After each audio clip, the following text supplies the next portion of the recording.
This video contains subject matter that may be offensive and disturbing to some people. If you are the type to require a warning throughout a video or show, let this message serve as your warning. This channel discusses the harsh reality of true crime. If this warning is not sufficient for you, consider a different genre and unsubscribe from my channel immediately.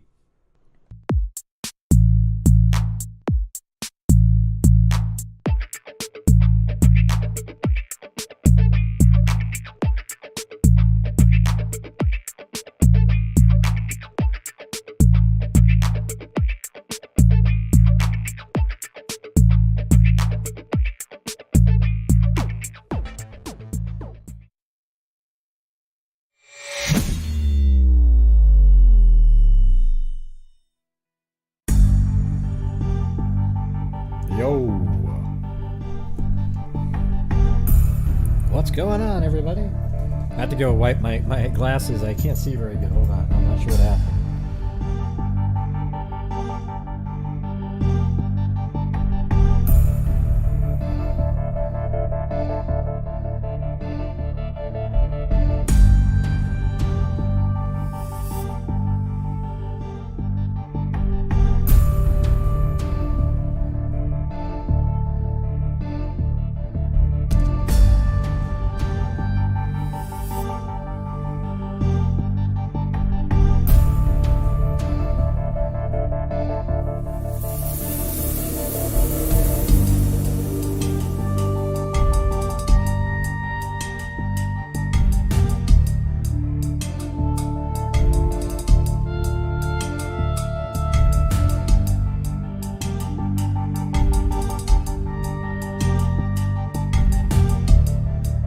See now, yes, all right, unbelievable.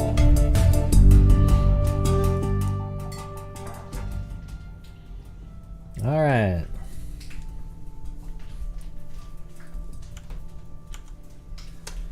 Yeah, so just so you know, if there's somebody out there that's asking for money on PayPal, and you know, well, I don't do that on Facebook or anything like that.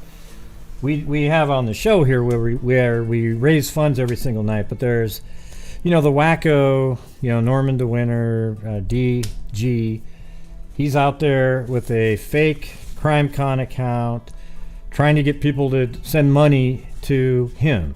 PayPal is aware of it now, and they have all the pertinent information. He's building a nice little case against himself. It's pretty awesome.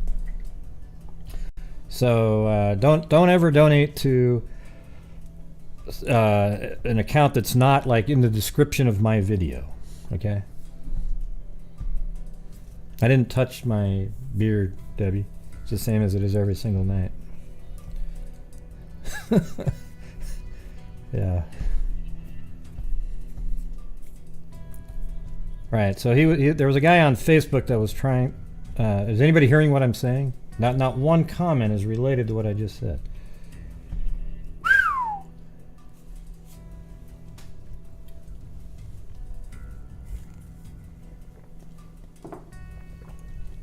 Yeah, it's weird. It's weird how people just, like, you know, they're more interested in saying hello, hello, hello, hello, instead of this really important shit right here, where somebody is impersonating me and using my name to get funds on PayPal. Okay. Now my account underneath my video and what pops up on the screen, that's me. All right. Yeah, I mean, it's Morph actually had to send it to me, and then some other people sent it to me, and I've seen it before. He has a few fake CrimeCon accounts, and in those he puts a screenshot in a video trying to get money as well. And I'm sure there's people out there that probably sent him some, not really realizing. Okay, and that's absolutely a breaking the law. Okay, I don't know if he realizes that, how simple he made it for everybody, but yeah. Yeah, he's an embarrassment to mankind. So, all right. Oh, it's really frustrating. Yeah, I probably could. Brittany. I'm actually contemplating that as we speak. I mean, I had a long talk with Morph and, you know, see how that goes. Anyways, it just sucks. Just total waste of my time.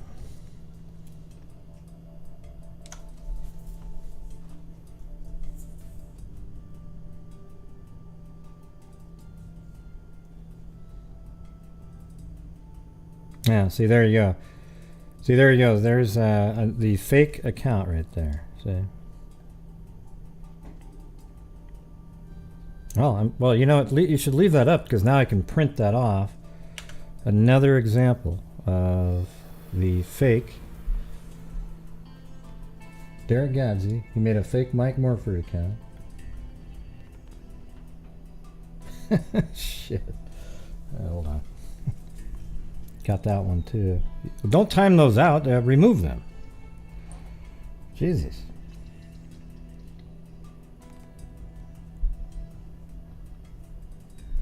But maybe store that channel though, if you would. Thanks.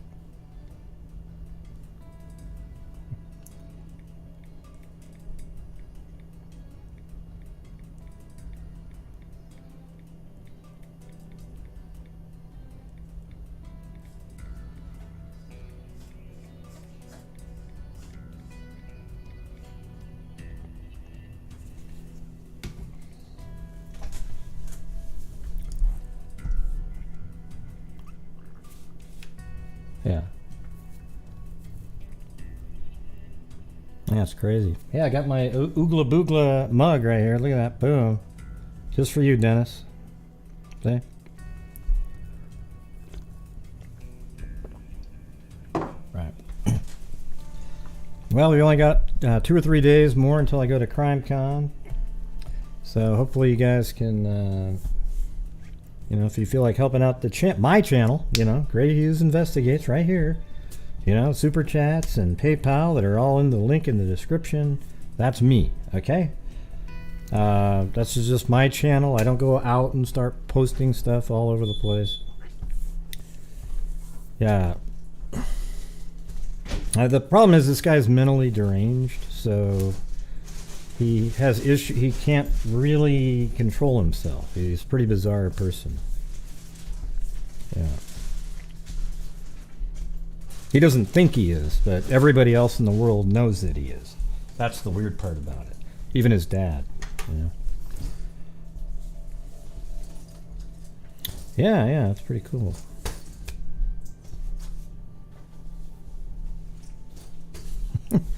Hey, thank you, Jessica Schubach.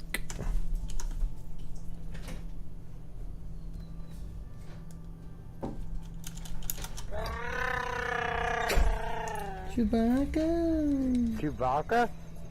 Oh, I'll be Chewbacca if you want me to. Big Chime Sick Troll Fun _ basic troll _ basic troll 2 _ basic scream. Yeah. Hey, thank you. Billy, Juliana, and Kathy Friedenmaker. Whoa, what happened there? Something just left the screen. Thank you, Kathy. Kathy Friedenmaker. And Lee D. Hey, good to see you, Lee D. You need to be around more. Like you used to be.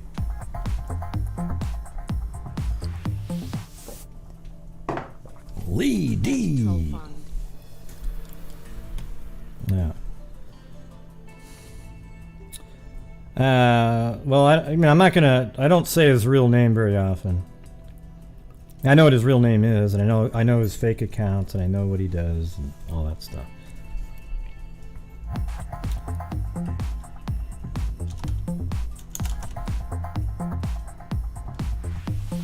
I've seen messages that he sent to other people about me, saying how he's gonna just, you know, I'm going to destroy him. It's inevitable. That's what he says. So I have all of this. Like, what's weird is he doesn't know that I have all this. It's like it goes directly to him. I mean, and other people have it too. people he doesn't want to have it. That's the part that's interesting. Yeah, it's not his real name, Debbie. It's his first name is Derek. Okay, so you can go ahead and there's a lot of Dereks out there. Thank you, the Velvet Army. Time to donate. Who's next? Yeah. By the way, this is kind of an interesting story where that I think I barely heard about it one time. And then I spent a lot of the day trying to figure out where all these different surveillance shots were taken. And I got those, and they all just kind of led me to like, oh yeah. Time okay. to donate. Who's next? But we're going to go through it and then, you know, it's a recent story, but we're going to go through it for the last 2 months, different articles, just like we do when we're using newspapers.com.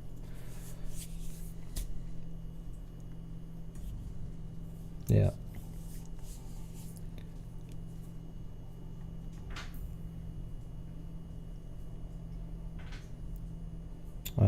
Did somebody join? I didn't see anybody joining.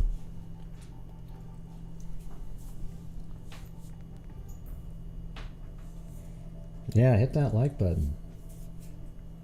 We should already be over 100 at this point. Well, of course it's unsolved. It's still ongoing. Yeah, I mean, I don't send all of it. I send over 50% of the YouTube revenue. So I want everybody to know that. If you can always send in your money directly to a charity if you feel like it. However, if you want to help support my channel and know that a large portion, as you can tell, it's not made up or anything, goes to charity every single month, then awesome, But I'm not going to, I'm not going to sit here and invent something, okay? I literally donate over 50% of the net revenue to charities every single month, and we've been doing that for 2 years, and that's why we're we're into the third year, and we even donated some money the year before that, but I don't remember what the amount was. I think it was like less than 5,000 or something. But the channel's grown a lot, and it's done a lot better since then. Hey, thanks, Cheyenne R, the anti-troll wave. There we go. Sounds like a worthy cause.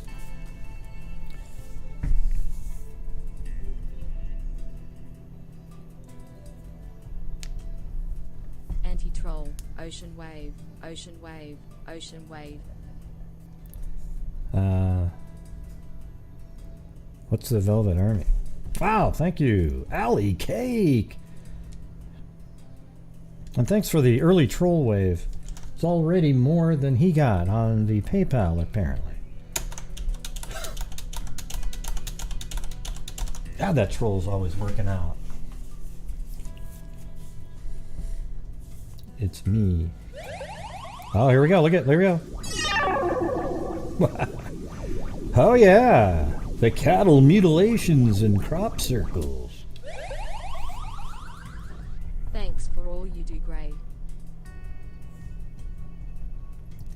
No, and there's always people here. I don't. What do you mean, Georgine? I don't know what that means at all.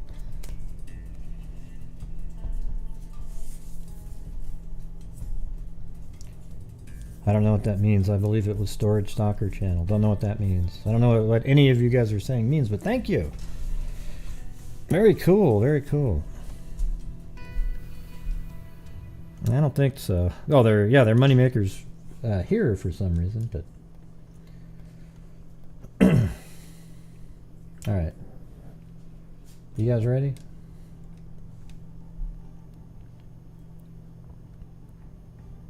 I don't know if it is or not, James. No idea. Just keep it though. All right. Don't worry about it. Hey, Dempsey DePro. Yeah, I definitely sent in. I sent the troll account $1. And that way I was able to get other information. So that's good too.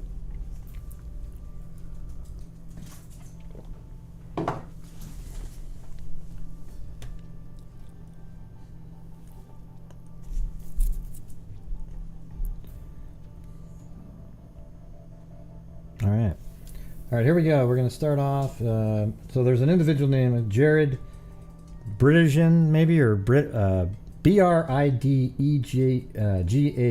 So I guess we'll have to figure out how they pronounce it somewhere in one of these articles. So we just learned moments ago the reward has increased for information on whomever killed a local father in front of his 2-year-old daughter. This morning, police released the man's name, Jared Bridegan. Now, detectives are opening up about the case. In an interview with News4Jax reporter Vic Micolucci, who's joining us live with what we now know about this newly increased reward. Vic? And Kent, this is the first time that detectives are telling us that they believe this murder was a targeted one. They believe that someone intentionally set out to kill this father of 4. Detectives obviously very passionate about solving this case. I've been speaking with them every day, and they say that they are going to leave no stone unturned. This, as the family and the community are really upset and concerned about this. We just found this. It is a cross that says "Justice for Jared," showing how many people are concerned about this. And just moments ago, we learned that a reward has been increased to $8,000 for information leading to an arrest. The scene. Okay, so I think where they're at right there, it took me a little bit of time, but because I thought it was over here, but it's right where they're walking. It appears to be right inside of here. Like basically they're walking right there, I would think. Let's go. Yeah. Was right here. We learned that a reward has been increased to $8,000 for information leading to an arrest. The scene. Ah, shoot. That's too bad. Anyways, it looks like on that shot you can see everything. Like that one tree, that's right back there, and then looks like that one was probably this one here, and the road curves around. Everything looked the same to me. So was right here. This is pretty much where the scene was. Detective Sergeant David Young tells us this is where drivers found 33-year-old. The scene was. And that's even a better way right there. Those 2 trees, boom. There we go. Okay. Now there's no doubt. Every single other aspect is the same. Now we've got these 2 trees that are right next to each other. See? Right there. Detective Sergeant David Young tells us this is where drivers found 33-year-old Jared Bridegan shot to death next to his SUV, which was also struck. Inside, the man's 2-year-old daughter. He says it's a miracle that she wasn't hurt. Anytime there's a child involved where, the child could have been hit. That's crazy. Yeah, it gets to you. It's in Florida. It gets to you. Bridegan had his SUV's emergency flashers on, and this spare tire was in the road, which is why police believe his killer set him up. This is just like Officer Ellis in the Bardstown murders. They put a tire in the road, and he pulled over to, he had to stop to pull it over. So that means somebody was like right there waiting for him specifically, and just kind of, okay, here he comes, and throw the tire out, because there would have been a whole bunch of other cars prior to that, right? There was a reason there was a tire in the middle of the road. Yeah. So we think that in that aspect, we think he was targeted. We believe that the shooter was less than 3 feet from him. That's cold-blooded. Yes. Yes, especially with the 2-year-old in the car. So this person wanted him dead. Yes. Was anything stolen? We don't think this is a robbery. While police have picked up patrols in the area, neighbors tell us that they are living in fear. They're constantly checking for updates. They have kids here, and they don't know who the killer is or what the motive was. There is a team of detectives on the case, working around the clock, collecting evidence, tracking down leads, which are coming in. But investigators need more. They need surveillance video, eyewitness accounts. Those have been few and far between. There isn't a stone that we're not going to turn. There isn't a place that we're not going to check. The father of 4 was driving Maybe I a didn't black say that. Volkswagen SUV, similar to this one, dropping off some of his children at their mother's house nearby. Police want to know if anyone saw him driving, if anyone was following him. He was just feet away from getting onto JTB on his way home to Nocatee. It was specific. He used this route all the time. Whoever knew the route, it's terrible. It's terrible. It's emotional for everybody. Yeah. It's emotional. What's weird is I understand, it's obvious he used the route all the time because somebody knew the pattern, knew exactly what he would do, put the tire out and then shot him. But what I don't know is I couldn't find any records to that location regarding where anybody lived. For the detectives, it's emotional. I have to look at somebody and say that we're trying to find the right answers. Detectives say no detail is too small. They want people to come forward, especially because time is so critical. Tomorrow will mark 1 week since this father was killed right there. Yeah, so I think he would be standing. Where the heck is that? Hold on.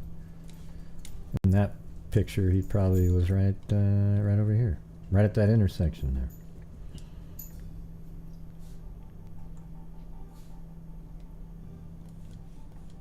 Yeah, so that guy was just now standing right over here.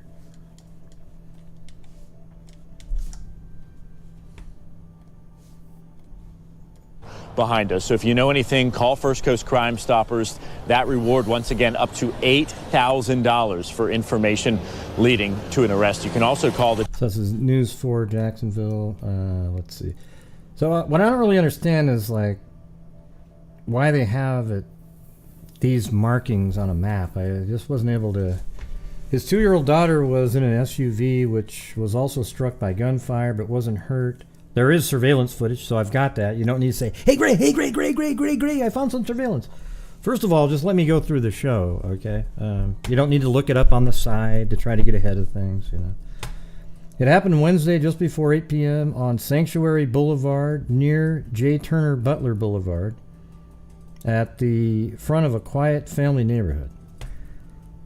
Okay, so let's see. We're seeking information from the area. So they want information on that area right there. For the first time Tuesday, investigators said the shooting was targeted. Detective Sergeant David Young with the Jacksonville Police Department said Bridegan was shot to death next to the driver's door. So he got out to, just like Ellis in the Bardstown murders, exactly the same thing.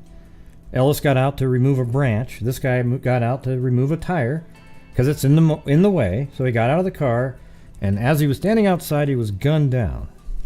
And with his 2-year-old child in the car, the daughter. And I think that is the daughter, one of the daughters with the new wife. He has a previous marriage that he was just dropping off 2 older children at, I believe.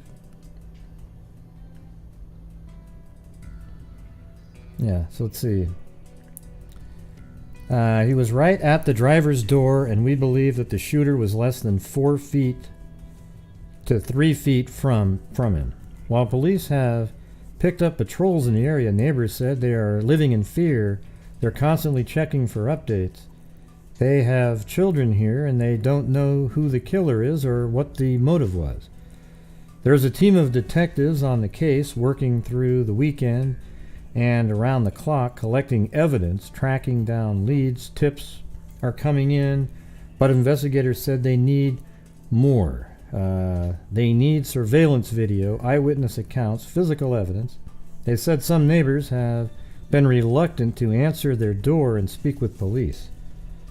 There isn't a stone that we're not going to turn. There isn't a place that we're not going to check.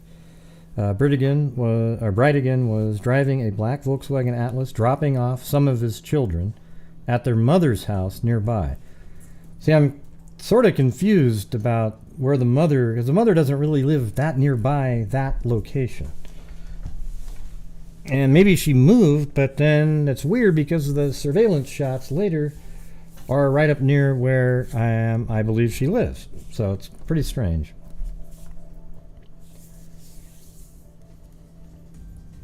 Bridegan, who worked as a software manager for companies including Microsoft, was just feet away from getting onto JTB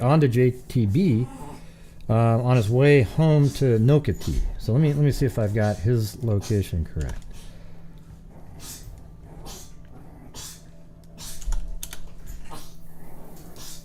So Nokati, okay, yes, because he lives right there. So I would imagine that this is the area. His address doesn't have that on there, but see, he lives right here, and you might go, oh, how the hell does he live right there? Well, it's because they built stuff there after 2018. So he lives right in this house right there. And then there's even some pictures that are out there. It seems like he's walking, playing with one of his daughters near one of these lakes right here. So that is where he lives. And so I guess he would have probably come out right here, taken a left, driven down this highway, and kind of worked his way right there and went home, you know. Probably turned there and then boom.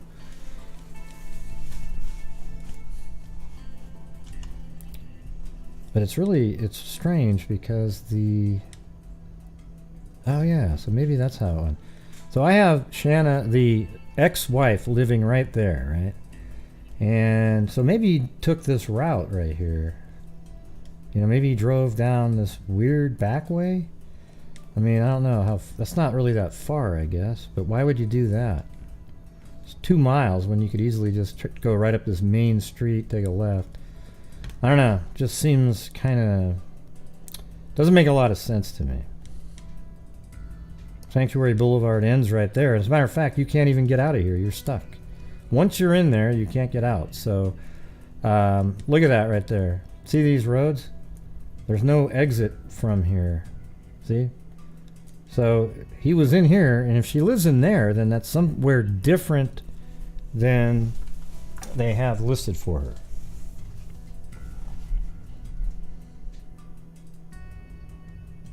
Yeah, Amber, hey, we're just going to go over the case, all right? We don't need to know how expensive the neighborhood and all that kind of stuff is. Doesn't really matter. All right, let's do the... It was specific, Young said. He used this route all the time, whoever knew the route.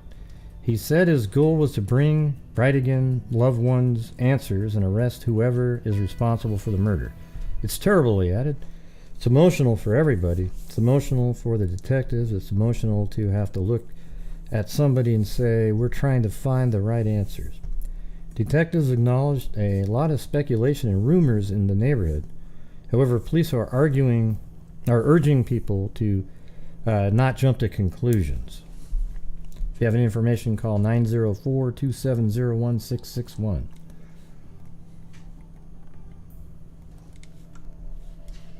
All right, now this is in the CBS 47, Jacksonville Beach Police. Identify father of 4 shots killed in front of his 2-year-old. So that's, you know, some of the same information. That's him right there. The shooting happened near Jacksonville Drive and Sanctuary Way. Those with any information are being asked to call police first. The Jacksonville Beach Police Department investigating after father of 4 was shot and killed in front of his 2-year-old daughter Wednesday. Police said the 33-year-old father died at the scene, but his child, who was in the car when the shooting happened, was not hurt. Police did not publicly identify him, nor did they release any suspect information. Police first received a report of a person being shot at around 8. They are now working the investigation as a homicide. A tire and handgun shell casings were found where the shooting happened. Police shared an image of a damaged tire, but are unsure if it's related to the incident. Well, of course it's... Yes, it was put in the road intentionally. Okay. That's why he got out of his car in the middle of the road, because he had to remove the tire. Oh, so here we go. Weird. Okay, so is this, are they giving us the route right there? So maybe there is a way. See, if he's right there, there's no way out of there though. Yeah, so that doesn't make any sense.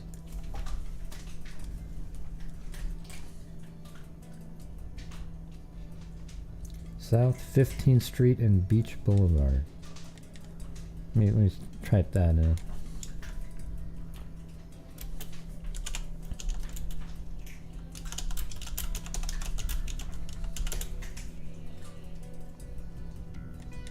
Yeah, so, I mean, his ex-wife lives right there. So how are they coming up with this? So their map is like this. Boom, boom, boom, boom, boom. It doesn't make any sense to me that he's on that road. And it looks like it goes to here. And then Sea Breeze to here. And then down like that. Oh, okay. Maybe. Let's see.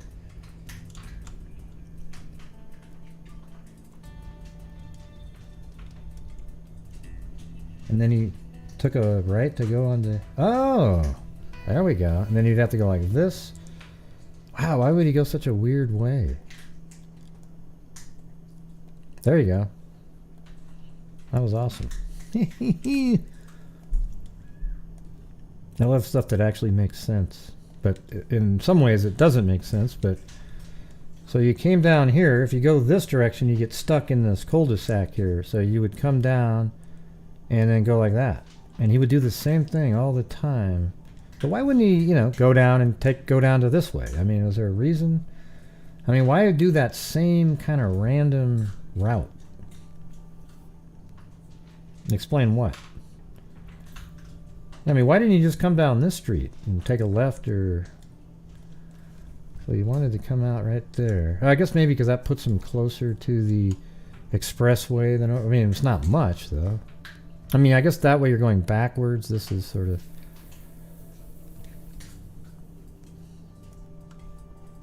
What do you want me to explain? Sasame? What do you want me to explain? I was just kind of confused because if you take this road right here and you stay on it, it puts you into a private place. There's actually a gate right there. However, it turns out he just went down like this and went like this. So now it makes all the sense in the world. Okay, so we're going to go ahead and save that. That makes complete sense. Although it's kind of a weird deal. I mean, so you drove up there and instead of going up that way, you went up this back kind of windy roads. Well, I guess it's closer, maybe. It's just, I don't know. Maybe he used GPS and he just learned how to do it after a while, and that's what he did. Okay, so let's get going here. Officers are asking nearby residents to check their home security footage and possible sightings of the black SUV. Action News, Jack spoke to neighbors who described the community as quiet, where everybody knows each other. Oh, by the way, I have to go back to what we were talking about at the beginning of the show, because I'll share you what he's doing out there so you can see what you're looking for. This will probably be helpful for you guys, okay? This is the scammer out there. All right. So see these right here? He took a picture of me from one of my shows, and he has these YouTube channels with the same thing. It says CrimeCon 2022. And it says, headed to CrimeCon. If you would like to donate, please feel free at Derek Godsey 1. Okay. So I'm just reading to you what was on a public page right there. So it says, at Derek Godsey 1 on PayPal.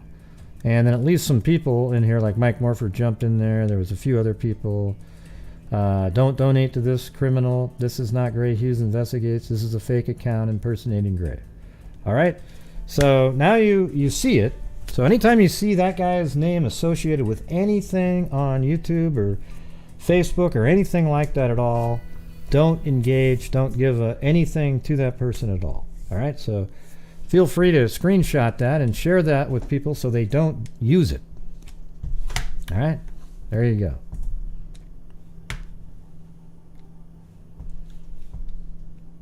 So I had to go back to that because I just realized that, it was on a public page. I'm going to go ahead and screenshot and show you what he put out there. All right.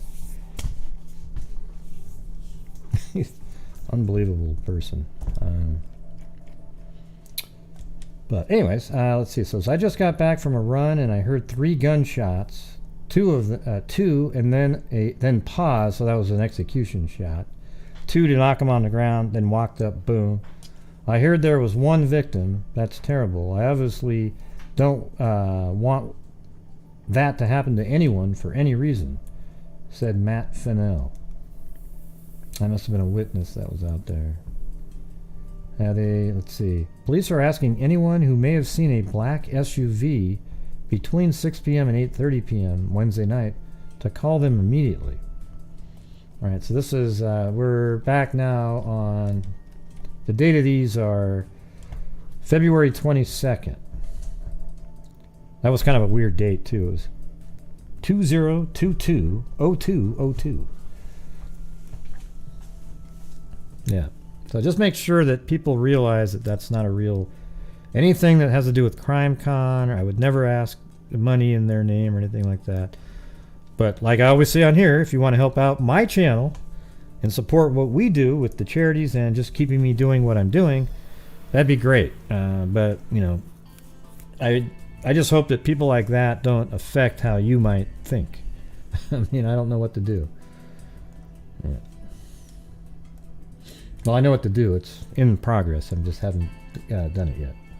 The main part. All right, let's see. So we're still on the 22nd again. Few other news we're following here at home. The man that you see here is the father of 4 who was shot and killed in front of his 2-year-old Yeah, that's his real child name, yeah. in Jacksonville Beach last week. Police identifying him today as 33-year-old Jared Bridegan. Investigators say Bridegan was gunned down near his car at the exit of the Sanctuary neighborhood. This young child was in the back seat and unharmed. Police are looking at a specific area for clues tonight, so I want you to take a look at this map. That's Jacksonville Drive to Sanctuary Boulevard to the JTB on-ramp and South Beach Parkway to the JTB on-ramp. Police say if you were in this area anytime between 7:15 and 8 last Wednesday night, call police whether you saw something or not. And there is now an $8,000 reward for information that leads to an arrest in this case. If you know anything about what happened, call Crime Stoppers. That phone number on your screen, 1-866-845-TIPS. Remember. Yeah.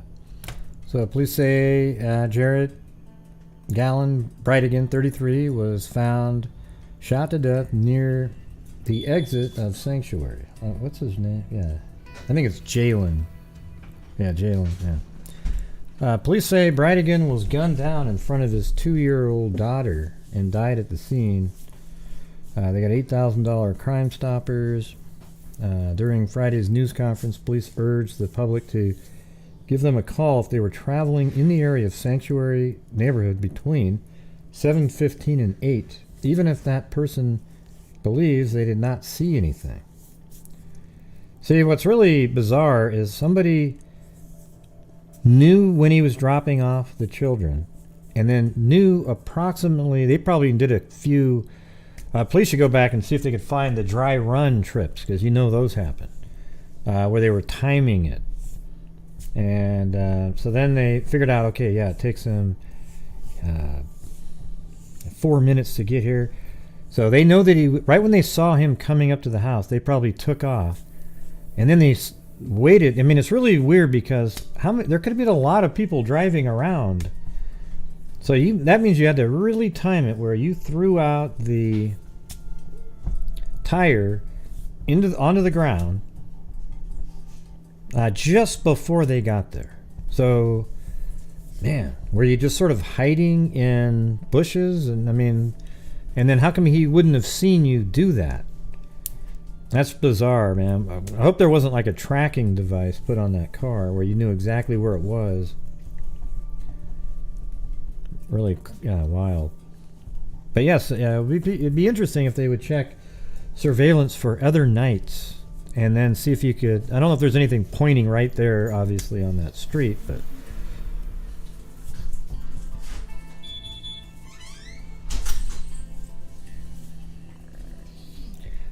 even if you don't live here, even if you didn't see anything, please call, she said.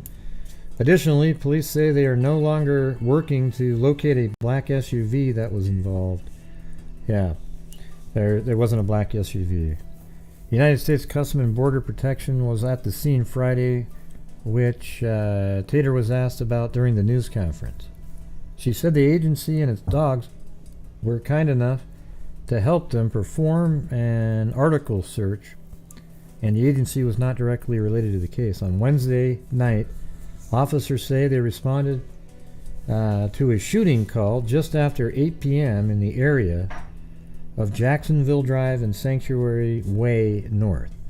When they arrived, they found a man with one or more gunshot wounds and a toddler, it says, uninjured. Police say they are limited in what information they are able to release, but are asking the public for information or home video involving a black SUV. Specifically, police are looking for video that recorded at around 7:45 to 8:15 on 15th Street South, Fairway Lane, or America Avenue. We are following breaking news right now in Jacks Beach, where the police department says and all these links are in the description. A deadly shooting on Jacksonville Drive near Sanctuary Way North. Yeah. We do have a crew at the scene. They're gathering information for us right now. We'll have it on our website and in the First Coast News app as soon as we get the latest on that. Hey, thanks, Janice Johnson.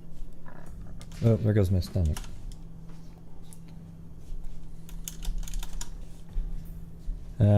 If that's his real name, he doesn't have crap for brains. I only give.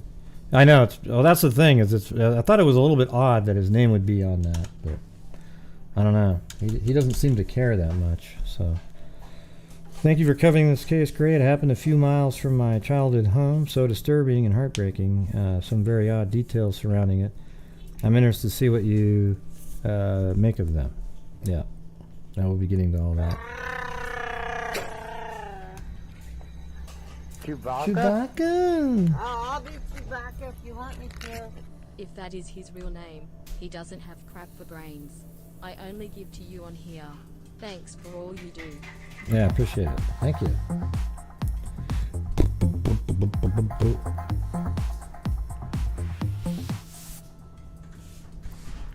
Thank you covering this case, great. It happened a few miles from my childhood home. So disturbing and heartbreaking. Some very odd details surrounding it. I'm interested to see what you make of them. Alright, then we got New York Post article here. Florida dad shot dead in front of the daughter. This is now on February 23rd. You know, first ones were all February 22nd. Right now. New tonight, Jacksonville Beach Police say they believe the murder of Jared Bridegan was a targeted Software attack. engineer. But why remains unknown. I'm Tanika Hughes. I'm John Bachman. Action News Jax. Ben Ryan is live where he was shot in the Lake Sanctuary neighborhood. And Ben, police say the tire that was mentioned before is still important in this case. And John, that's exactly right. Police tell me that they are working around the clock to figure out who did this. And I actually took a phone call with the sergeant a little bit earlier this evening. They were saying that tire that they showed earlier this week was already in the road. Now, they also said that they found Bridegan's SUV hazard lights on with him on the ground right next to the driver's side door. And you take a look behind me, you can actually see this memorial here put up recently. Neighbors telling me that they just saw it for the first time today. Questions still remain in the death of Jared Bridegan, a 33-year-old father of four who was shot and killed in front of his 2-year-old daughter. As time passes, we learn more about the tragedy. It's just so sad. Those kids lost their father. The Jacksonville Beach Police Department now saying the shooting is believed to be targeted based off the circumstances, but unsure how, and it's still unclear if Bridegan was the specific target. I was told over the phone by Sergeant Tater that he was shot multiple times and from roughly 3 to 4 feet away. Neighbor Mark Worski heard the shots from across the street, but nothing else. I was really surprised because I didn't hear anything at all. I didn't hear any arguments or raised voices. It was basically all I just heard were the shots. This tire is still a major piece of evidence because police say it was already in the road as Bridegan's hazard lights were on, and he was found on the ground. Oh, that's crazy. That's the actual picture. Next to the driver's side door. Our Action News Jax law and safety expert Dale Carson, who has years of experience in law enforcement, says the tire next to the driver's side. Major piece of evidence because police say it was already in the road as Bridegan's hazard lights were on. I wonder if because I mean, when you look at the crosses and stuff, they're on the other side. So the angle that would have been from behind would have been like this. So he just about made it home free to the highway. I wonder if that's that tree that you can see right there, that little stumpy. It does seem like that, doesn't it? I don't know.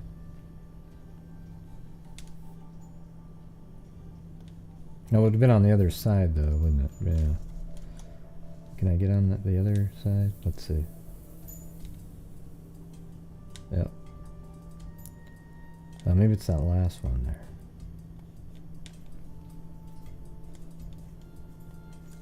That one looks... Yeah, let's see. Looks like there's like a... something right there, like a electricity wire or something. Is that what that is? Let me just see. Oh, maybe it's that light, this thing. Hold on. Because that's right where he was walking. He said, yeah, it was right here. Oh yeah, there you go. Boom. See there's the sign pole. Can you see that? That sign, it's at an angle. See that? So he's right, that's exactly where the crime scene is. Right on this, right here. So this is where the shooting took place.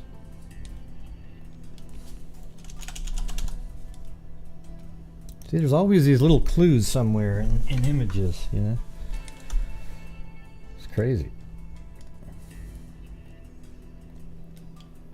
Yeah, so that's exactly where the car pulled over and he was shot. So that means, I wonder, now we can go right down there and kind of theorize on this guy. He probably was just standing back here a little bit and he could see from way back there, he could see the car coming, and then he just tosses the tire out, maybe he placed it even, and then he bolts back over there because you can't drive very fast in this area, right? So you're going to be back there, you could see the lights coming, and then he puts it down on the ground. But it's, you know, it's interesting though, because it seems like there's more people that would have been well, there isn't really a lot of places to hide because he wouldn't be hiding here. The only places that he was probably hiding was right near where he pulled over. So if he pulled over right here, the tire was right there, and so the person was probably just back here and must have had their vehicle somewhere. I mean, who knows where that was? Was it just a little bit further up here? I mean, it's really kind of strange. You know, he could have even had it, he needed to be able to get out of there. So I think this is a one-way, this side, and this side goes this way. So that means he would have had to have his car parked somewhere else where he could just get to it. And so, let's see, is there any... Yeah, I don't know, man. And actually, you know what he probably did was just put the car... Ah, this is crazy. Jeez. So he probably put his truck maybe over here somewhere. Walked over there, did that, and then just bolted away, walked this way, got into a truck. Because you got to think, he had to get out of there, and it's just one way going this way. I don't think you can take a left here. And so this goes this way. This one comes down and you can go that way, but there isn't a way to go left.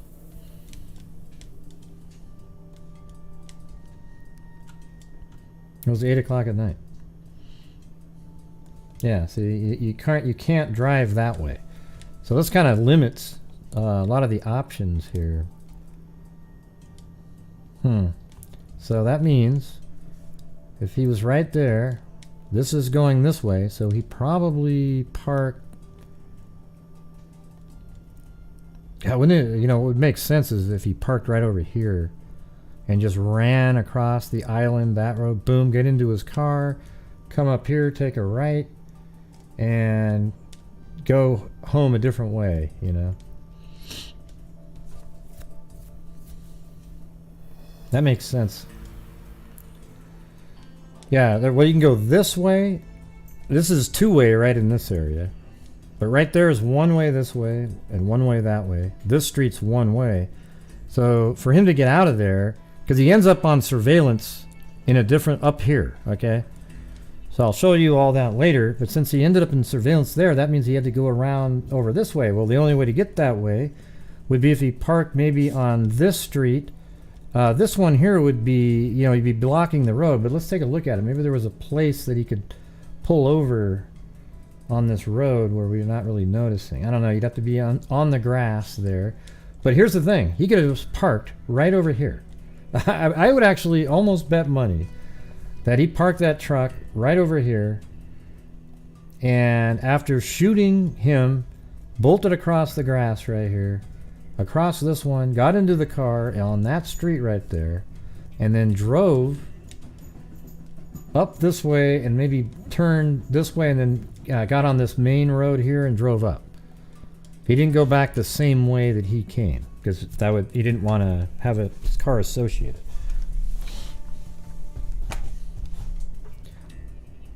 Yeah. Hey, Slim Dog just wanted to tell everybody that he worked for Microsoft. He worked for my company. Oh, really? Well, who's that? Microsoft, thank you. Yeah. Yeah. All right, let's see. So software engineer Jared Bridegan, 33, was found dead next to his SUV in the normally quiet Lake Sanctuary neighborhood. I bet you anything that he parked right where I was telling you. No doubt about it. Well, it's true, Slim Dog. Why not just say he worked at Microsoft? Why not just say that? I'm sure you never met the guy. You know?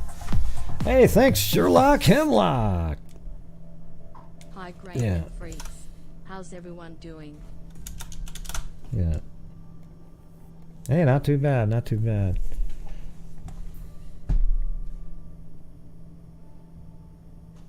No, I think he put the tire there right before the car got there, but he already had his car parked over there. You see what I'm saying? So he had a car parked, took the tire with him, and, you know, because it was dark outside, so people aren't really noticing stuff. He would just wait for nobody to be driving. And then he takes the car, because it's kind of a isolated neighborhood, so the traffic probably isn't ridiculous at that time. So he parks his car, takes the tire, and then waits, and he knows when he's about to show up. And as a matter of fact, I bet you there might even be some phone calls being made from different people to let this person know that he just left, and he should be there in like 4 or 5 minutes. I think it's going to be a little bit more, you know, yeah. So I don't know how he knew exactly that car was coming, but he was hiding in the bushes, put the tire out, he pulled out over, he went up, shot him, ran across the other lane, over the divider to the other neighborhood, because it's right there, got into his car and took off, because that's the only way. You wouldn't park your car in the middle of a road, but you can park it on the side of the street in a neighborhood, and it's right there. Okay, it would be absolutely moronic for him to have stopped his car right over here, because that's the only way he could have gone. This way, you're going out of the area, and you can't get back over. You see what I'm saying? Look at, you take a right there, you're gone. You aren't getting back here unless you go way over here and then up and around. Okay, so he probably parked right over here. This is one way. He parked over here because this goes that direction, and it's a place that you can park cars on the side of the road. As a matter of fact, look, I mean, look right there. There's a car parked right there. And look at, shit, there's a car. I mean, look at that car. That's on the grass over there. Wouldn't that be weird if we, you know. So in that picture, there was a car parked on the grass right there. What does 54 minutes mean? That doesn't make any sense to anything that we're talking about. See, Bridegan's car had its emergency lights flashing when officers arrived. Detectives on the case said those circumstances suggest that Bridegan of St. Johns County may have been lured to his death in some way. Officials said, well, it doesn't sound like he was lured. Well, I mean, it was more like an ambush. Like he pulls up and he's going to get out of the car. I don't know if he was lured there. He was going to be driving there. I don't know if that's the right word. Officials said Bridegan was driving a Volkswagen Atlas after having dropped off his 2 children at their mother's house nearby. Now, the software engineer had 2 kids with his current wife and 2 from a prior marriage. Jacksonville Beach Police plan to comb nearby wooded areas for clues in the case and have offered $8,000 reward. Alright, so there we go. That one was on the 23rd. Now we're going to the 24th.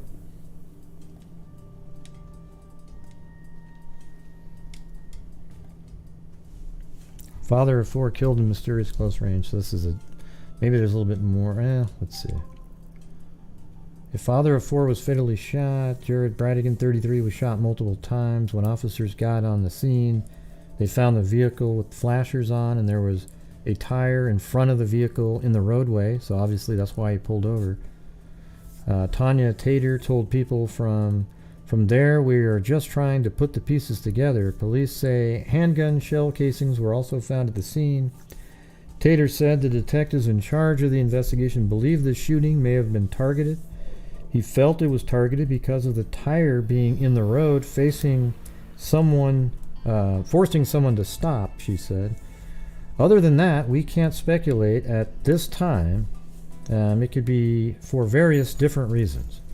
Mark Worski, who lives in the neighborhood, told Action News Jax that he didn't hear any argument or raised voices because the shooting. The station reported that Bridegan was shot at close range. I was really surprised because I didn't hear anything at all, he said. I didn't hear any arguments or raised voices. Basically all I heard was the shots. In the beach community, we have a lot of walkers and joggers, and we reached out to them as well as the residents to have them review their security footage so we can review all that. And we can start putting things together as far as we, let's see, as far as what was caught on camera or not. Now again, if you have any information, call 904-270-1661. Alright, then it kind of skips over to March 9th.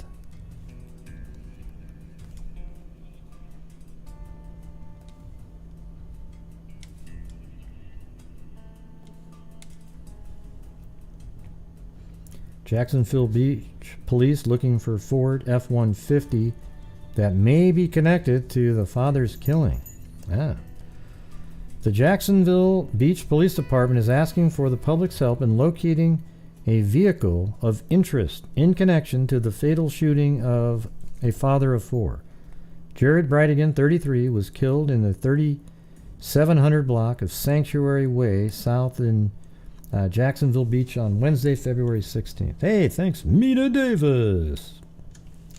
I'm going to try to be able to keep doing my shows when I'm on the road, so see how that goes.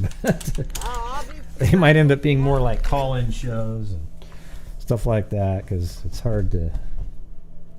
I don't know how to work a laptop.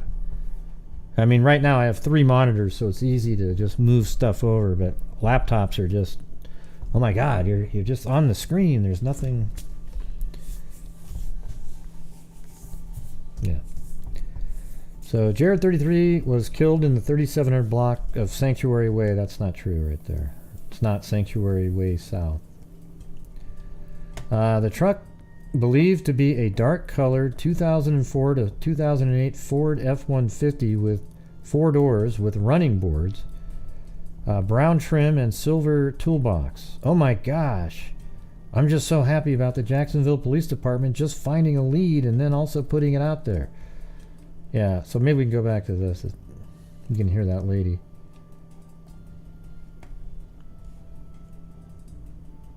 Jacksonville Beach Police are sharing 50 pickup truck in this video linked to the shooting death of Jared Bridegan. Jacksonville Beach Police are sharing pictures and that video of the truck that they've linked to the murder No, of it doesn't Bridegan have last three month. tires, Brittany. Action News Jax, Kristen Rary He joins just us put a live tire in the road, at the Brittany. scene of the crime in Jacksonville Beach. And Kristen, neighbors tell you God, they're Brittany. still shaken up. Yes, Brittany. He took one of his own tires off of his own car and popped the wheels and threw it in the middle of the road because he's an absolute moron. All right, let's see. By this murder now 3 weeks ago today. Yeah, neighbors put this cross here in the hopes that one day they would have answers into what happened to Jared Bridegan that night. And this announcement means that those answers could be a little bit closer.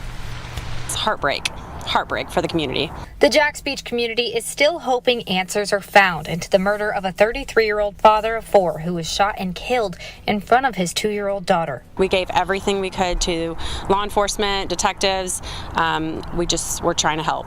Wednesday, the Jacksonville Beach Police released these videos of a blue Ford F-150 truck with silver running boards and brown trim and called it a vehicle of interest. Oh my gosh, I just am so happy about the Jacksonville Police Department just finding a lead and then also putting it out to us so we can have like a moment of there's something that's going to be moving forward from this. I asked our law and safety expert who has years of experience in law enforcement and is now an attorney, what is the significance? Well, thank you, Brown-Eyed Girl 714 on PayPal.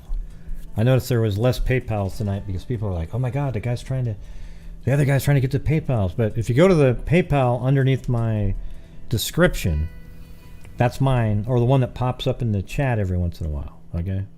Of releasing that truck So to the public. Look at What it also means is that investigators in this you'll be surprised at where these surveillance shots are from, by the way. I know exactly where all 3 camera shots were. particular case don't have a great many leads. And they don't have a great many leads because there are no direct witnesses who were at the scene. You know, a 2-year-old child is not going to provide any real information. Carson tells me information on that truck means the police could find the registration, a possible owner, and a possible witness, or even a person of interest, something neighbors desperately want. This is 3 weeks today. We're on Wednesday. It's, everyone's looking at his sign as we pass by, and we just want to know, how this happened and why it happened. It's a life gone way too soon. And for more information on how you can reach out to the Jacksonville Beach Police, if you do have any information, you can go to our website at actionnewsjax.com. Live in Jacks Beach, Kristen Rary, Action News Jax. Yeah, case cracked. I'd answer your question if you get rid of the image that's on your icon there. The scammer, bounty hunter, idiot. Jesus. And here's another look at the truck from surveillance videos and a picture of the truck that's similar to the make and model police are looking for. It's a Ford F-150 between 2004 and 2008. It has 4 doors, running boards that appear to be silver, a brown trim, and a silver toolbox. If you saw it in Jacksonville Beach on Wednesday, February 16th, between 5:30 and 8:30, or if you know where this truck might be, call the Jacksonville Beach Police Department at 904-270-1667. All right. So then they have the videos down here, but I actually recorded the videos so we can take a look at them. Yeah, just look what the bounty hunter did in the Brian Laundrie case. What a joke. Jesus. Yeah.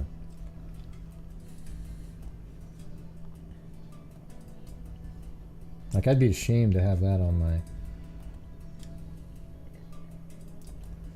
as an icon, I'll tell you that right now. Let's see, here we go. So these are the different videos. There's the car right there. I know where that is. This one is a really surprising location.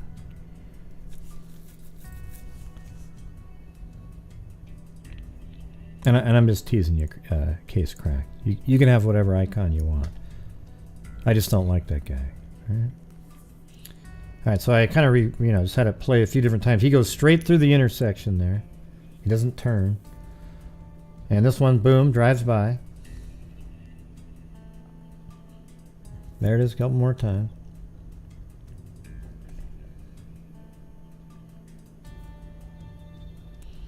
I think she's okay. I don't know if she has different hours or something, Miss Angels. Who knows? A lot of drama crap going on behind the scenes that I don't know about. So here we go. Boom, boom, and there went the car right there. The truck just drove by right there. Okay. All right, so we got that. So we're going to go do a...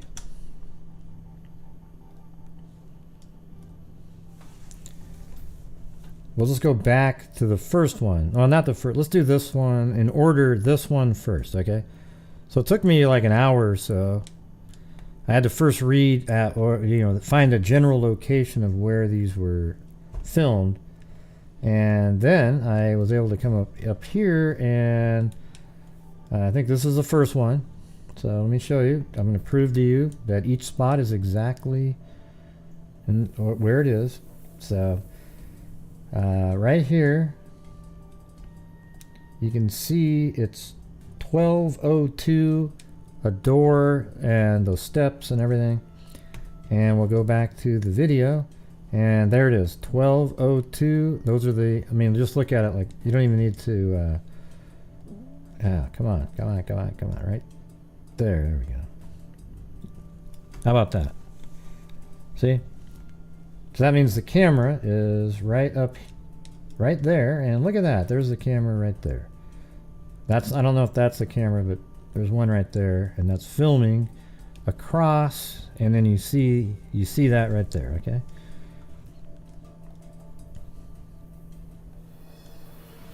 So the camera right up in this corner here filmed the truck driving by this direction. Okay. Then, as the truck continued down this road, it films right here.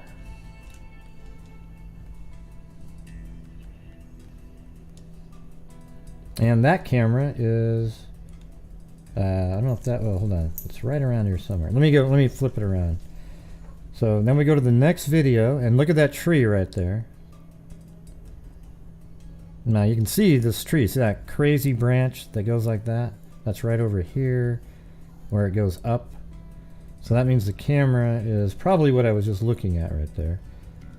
That one that was, it's filming, and also if we flip it around, can you see, let's see. Not sure if I can do this. It's such a narrow video, but see that spot right there where it's kind of an undercovered area? Can you see that? That's right there. And you can even see the whole square part of the building. See, it goes ding, ding. So that's where the camera is filming from. And if we go back over and turn around, I think that's probably, yeah, that is a camera. See, it's got the little glass at the bottom. Spherical.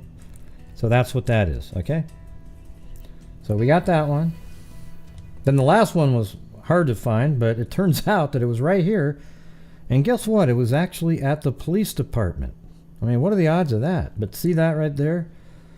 And you look at that and you go to the next frame and it shoots underneath, or I think it's at the beginning actually. So let's go back right there. So I think this is the same place. So look right here. It's from behind though, and hold on. So if we got that, and then it's like behind that. So the camera's actually filming from over here as the car just keeps going down the road there. Yeah, so the car just goes straight through this intersection. Let me see what it looks like from over here. Maybe we can get a shot, see if there's anything on the back of that. You can't see it. Yeah, see, it's completely white behind it. See that? Nothing there. But isn't that weird that that was filmed at the police department through their window, and then you have the truck go straight through that intersection.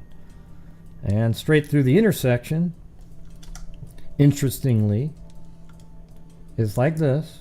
And then guess what? The mother lives right there. Kind of interesting, isn't it? The stepmother lives right there. And where else would you be going down that street, you might ask yourself? Because there's really only these homes right over here. And nobody knows whose truck it is, but isn't it interesting? And she is remarried to somebody else with the last name of Fernandez. But don't you find that interesting? That we're all the way back here, and then the car that they're looking for, they've obviously tracked it in other areas. It's driving right there. Just about home again. Pretty crazy, right? Pretty crazy. I mean, you might look at something like that.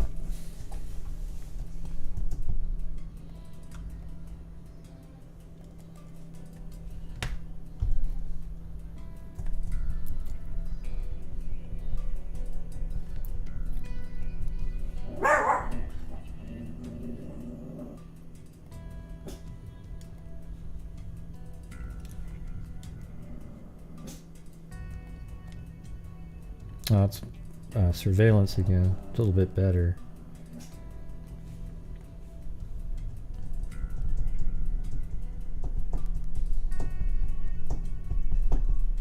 So you just go straight through the intersection. Boom.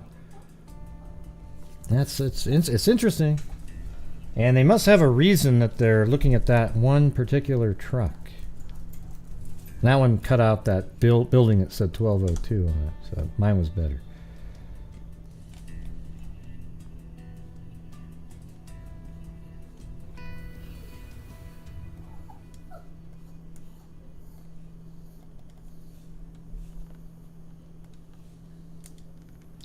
As kids deserve to know, widow of father of 4 in Jacksonville Beach pleads for answers. See, this is them right here, the newer couple. It's been a month since, like he got divorced. I'm not sure when they actually got divorced. When he got divorced from his ex, that he had these two, this child and this one, I believe. I think. I don't really know, because I guess they have 4 kids, but. That's right, because there's a newer child that's really young, and I don't know if that's the one right there, but it's been a month since someone shot and killed father of 4 at close range in Jacksonville Beach. His 2-year-old daughter was just feet away in the back seat. Detectives believe Jared Bridegan, a St. Johns County resident, was targeted and ambushed. For this first time, Bridegan widow is publicly sharing her family's pain as detectives search for the killer. It kind of reminds me of is that one in Texas, that lady that was doing the garage sale, and then the man dressed as a woman walked up to her and shot her in the head. Kind of has a sort of a similar feel to it, even though it's outside of the house, but just kind of an unknown, like a killer that you might have some answers. I don't know. It's a little different than that, but I just had that thought pop into my head. No, it wasn't close to his own house. It was the way that he... we have to always go back in time when people show up late. So what happened is he lives over here, right here. And he drove like this, I would assume. Up A1A, that's in the Ice Ice Baby song. And then probably turned right over here. And then he drives this is the way he would go every time. He drives all the way up like this. And then he dropped 2 of the children off at his former wife's house, Shanna Lee Gardner / Fernandez. And then he drives back the same way every time. He just never deviates. He goes right like this, boom. So the person knew that, and they put a tire out on the road so he would stop. When he got out of the car, he was shot. I think the truck was probably parked right over here, because this is one way, this is one way, and that's one way, but you wouldn't park a car on a road. You're going to put it somewhere else, so you bolt across, boom. Although that's a little bit more dangerous because houses have cameras, but I'm just guessing that maybe he parked over here, Yeah, the killer did, and then drove back. Maybe, gets onto this road, comes all the way up. Because if you look at it, this is one of the first surveillance shots. That means it was coming from this way. So probably 9th Street there. Came up, took a left, and 9th Street goes all the way down to right here. So the killer would just go up to here, take a right, take a left onto... I mean, this is what I would think the killer would do. Right here, watch this. Boom, boom, boom, boom, boom, boom. And if I was the killer, well, I don't know if I would, who knows what you would do if you were the killer. But if you want to make it work with the information that is that we're given, this would work right here. So you go up here. I'd like to know what the time on that surveillance is. Right there, boom, boom, boom, and he probably kept going this way. And at that point, look how close it is to where the ex-wife lives. It's pretty wild.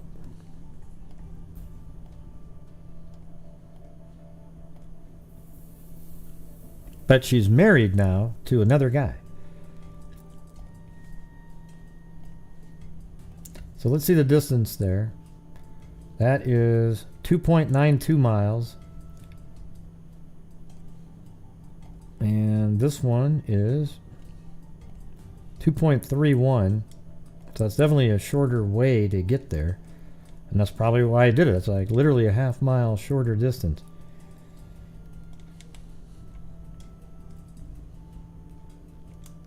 What do you guys think about that?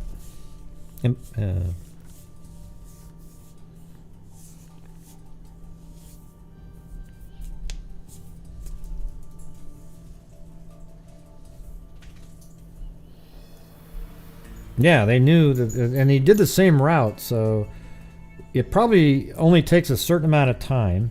So he could probably narrow it down to about a minute window. But you also wonder, are there things like, he is the ex-husband. Is there a possibility that there was something on his phone, or was there any other way that they could have tracked his vehicle to know exactly where it was, or was it just pure timing? Maybe there was a second person that was actually a lookout that was maybe up here and says, here he comes, here he comes. And they're just standing there walking. Like one individual just kind of walking around, looks like a jogger, whatever, just dressed normally, walking and says, here he comes, here he comes. Boom. Then the killer, who's standing right here, throws out the tire, shoots him, and then maybe, that same individual could have been right here, and they both went back to the same car. It kind of does make it seem like there was a second person, because I think in the Bardstown case that there was Ellis, that there were two people in that one. Somebody on the lookout down the highway saying, here he comes, and then you throw the branch out knowing that he's going to stop. If you throw it out too early, another car would have had to stop. An officer is going to stop, get out, and move the tree because they're there to serve and protect the public. Somebody else might swerve around it. Yeah. All right, so am I going to have to throw myself into prison again, you guys? Well, his wife knew his plans because she was picking him up, and she's got he was dropping off two of their kids at the house, for probably like custody situations, so dropped off two of the kids. She's married now to another individual named Fernandez. Oh, look at that, Lori Fisher. We're now pausing the show. She's tossed me into jail because Gray, you're so mean.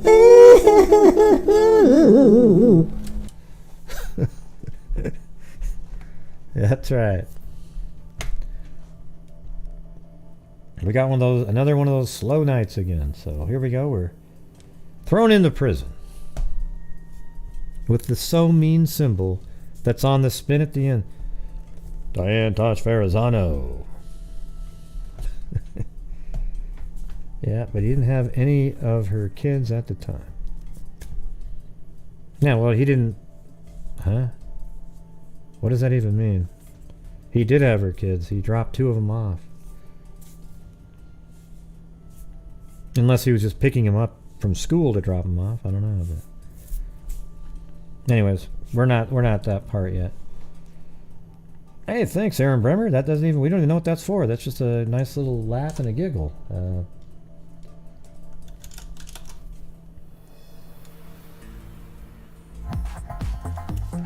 Ding ding ding da ding da ding ding ding ding ding da ding.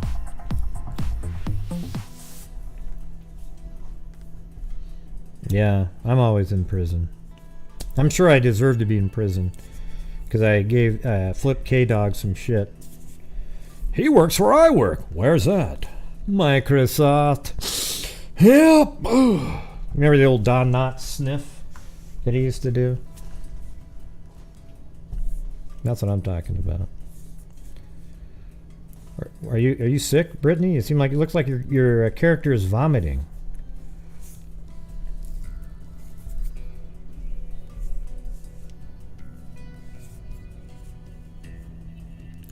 I haven't seen anybody join yet today, Miss Angels.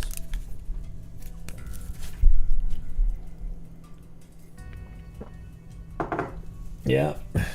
You leave for a minute and I'm in jail.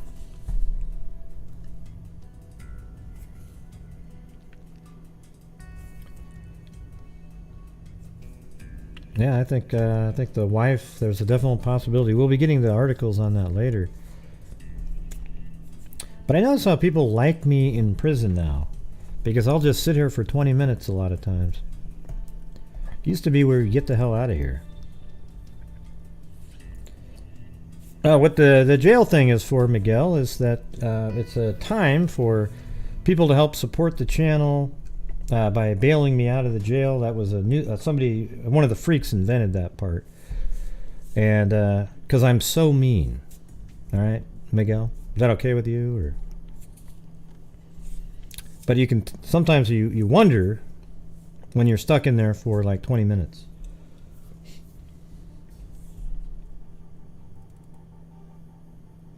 Yeah, that's right.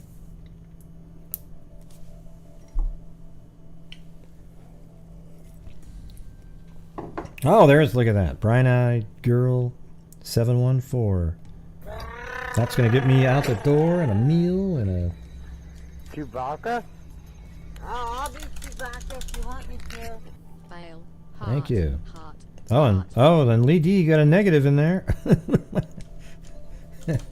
Got it to 15 though. That didn't get me. It didn't break it out. And then Brenda R. And Mom of 457. I almost always say Momo. I don't know why I can't. And yep. Thank you. Thank you guys.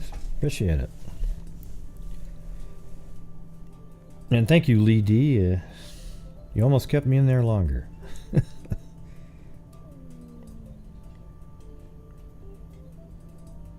Okay. Well, thanks, Aaron. All right.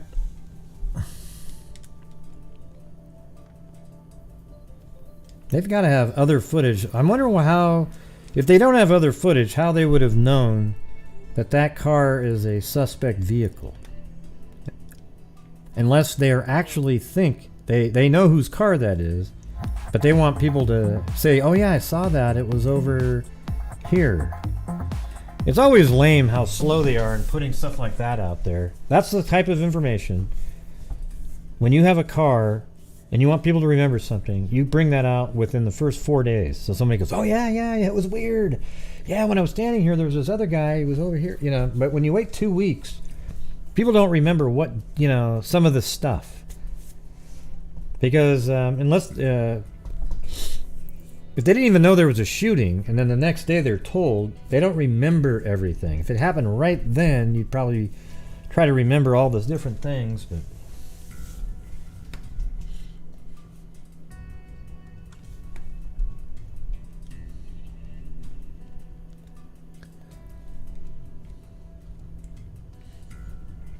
even if you don't care about our family, someone is out there that did this. said a teary-eyed Kirsten Bridegan. They didn't care that there was a child in the car. They didn't care that he was a great guy. They just shot him. Everyone should care about that. She shared pictures and videos with News 4 Jax, describing her husband as a family man who built his life around his 4 children. He leaves behind twins, Abby and Liam, 9, from a previous marriage. So they're fraternal twins. From a previous marriage, Jared and Kirsten Bridegan share Bexley 2, who was in the let's see. So I guess they have 3. Oh yeah, no, they have a 2-year-old and a 7-month-old. Interesting. So they share Bexley 2, who was in the SUV at the time of the shooting, but not hurt. In London, it was 7 months old. I wonder why Bexley was even there either.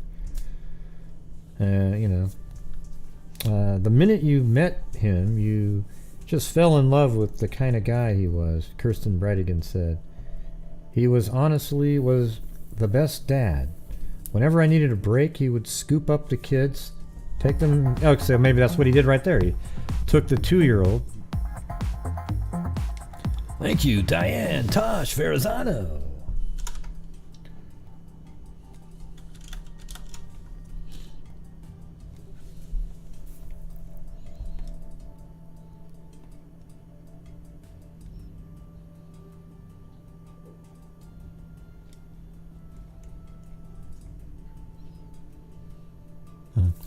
Anytime somebody shows up and just makes one random, seemingly negative comment and you don't hear from them again, I usually just end up blocking them. So I'm going to go ahead and block one of these people up here. Because I always wonder what they're all about, Okay, so the minute you met him, you just fell in love with the guy. Let me see what this has in it. This is in the news. Shot and killed Jax. at close range with his 2-year-old daughter close by. Tonight will mark 1 month since the murder of this St. Johns County father of 4 on a quiet street in a Jacksonville Beach neighborhood. For the first time, the widow of St. Johns County man Jared Bridegan is sharing her family's pain. And this comes as detectives still search for the killer. Even if you don't care about our family, someone's out there that did this. Teammate? They didn't care that there was a Come child on. in the car. They didn't care that he was a great guy. They just shot him. Everyone should care about that. And tonight, It's okay, Kirsten Slim Bridegan Dog. shares Don't her worry story about only with News for Jax reporter Vic Micolucci. He joins us from the scene of the murder on Sanctuary Way. Vic. Teammate. Jesus. Stacy, it is a crime that has shaken up this community. We have heard from the neighbors who are concerned. Now, for the first time, we are hearing from Jared Bridegan's wife. She is obviously devastated, frustrated, and still frightened for her own family's safety. It happened back there, and right here we see a small memorial with this new sign. That is the truck that detectives are looking for. Good girl, Bex. These videos give us a glimpse of who Jared Bridegan was. I love my dad because he's the best. Someone who loved his family, humble and humorous. I don't know what that means. Yep, that didn't really make much sense there. Well, the person didn't kill the kid in the vehicle, right? Because that wasn't his goal. So they didn't want to harm the baby, yep. And waited after he dropped the 2 kids off, yep. You would think the perp has kids. I don't know. He probably just didn't want to shoot kids. I mean, you don't have to have kids to not want to kill kids, But what I think is that obviously the person didn't want to shoot them when the other 2 children were in the car. Guess why? Because they're old enough to recognize the person.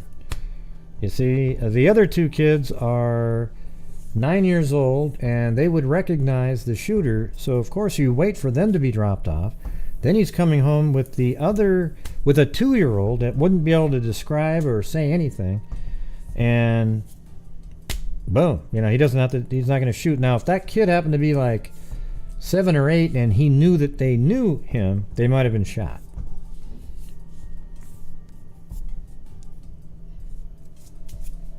But I see what you're saying. Yep. I don't know if it necessarily means that he has kids, but I mean, I think maybe he considers, I mean, here's the thing is the ex-wife is remarried to somebody.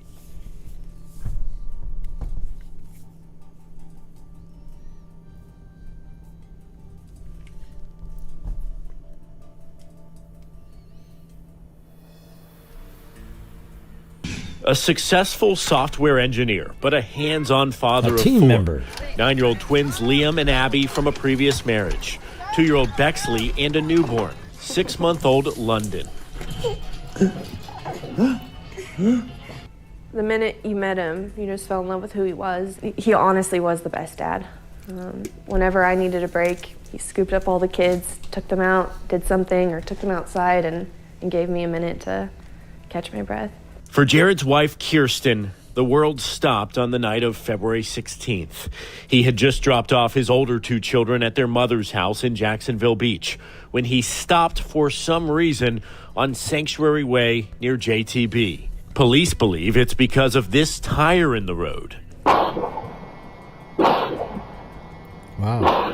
Well, those are You the can hear the actual gunshots in a neighbor's surveillance. So 3. Detectives tell us someone ambushed him at close range, killing him near the driver's door, his flashers on, his 2 on Sanctuary Way near JTB. Police believe it's because of this tire in the road. You can hear the gunshots in a neighbor's surveillance. Perfectly Detectives staggered tell us almost. someone ambushed him at close range. Yeah, they said that earlier, 3 killing him times. near the driver's door. His flashers Yeah, on. we read earlier. Remember, the guy described it. He said there was 2 shots and then a third. But to me, it sounded like it was just 3 shots, like ding, ding, ding. So it's like kind of pretty slow shots, like they're really targeted. Though I bet the first one was like, boom, knocks him to the ground, walks over, aims one really directly, boom. Kind of slow though, right? I mean, wouldn't you want to get the hell out of there as quick as possible? But it seems like this person wanted to make damn sure that they were dead. And maybe the first shot was like maybe to the stomach, and he wanted the person to see him right before he shot him the next 2 times. So this person might have actually wanted it to be a little slower like that. Because that was... on his 2-year-old 16th. He had just dropped off his older 2 children at their mother's house in Jacksonville Beach when he stopped for some reason on Sanctuary Way near JTB. Police believe it's because of this tire in the road. You can hear the That's like gunshots 5 in a seconds, neighbor's Really surveillance. 4 seconds. Detectives Really tell slow. us someone ambushed him at close range, killing him near the driver's door, his flashers on, his 2-year-old daughter Bexley in the back seat. She wasn't hurt. Yeah, I mean, again, it sounds a lot like the one in Texas. Remember how he walked up and went boom, boom, and then he walked over really slowly and shot her again? And it actually sounded identical to that. We started driving down the route we I forgot usually the name take of that out lady. to the beach, and I kept calling his phone. And then one of the policemen answered it. And that's when I knew, like,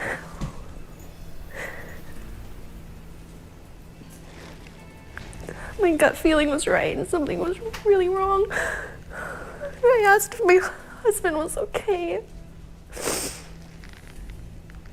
And I was just told to drive to the police station. And I asked it again, the same thing, just come to the police station. But that my daughter was okay. This is pretty much where the scene was. Jacks Beach doesn't make Police sense, and Kevin. ATF agents are Sorry. working tirelessly to solve the case, releasing this video of a dark-colored 2004 to 2008 Ford F-150. It has running boards, brown trim, and a silver toolbox. Investigators are exploring all options, looking at all potential motives, and not ruling out anyone as a suspect. Are detectives still making progress? They are. It's, because it is an ongoing That's near where they investigation. live. There's a lot we can't talk about. but I can tell you that every day they're making a little progress. I think that's right here in this neighborhood.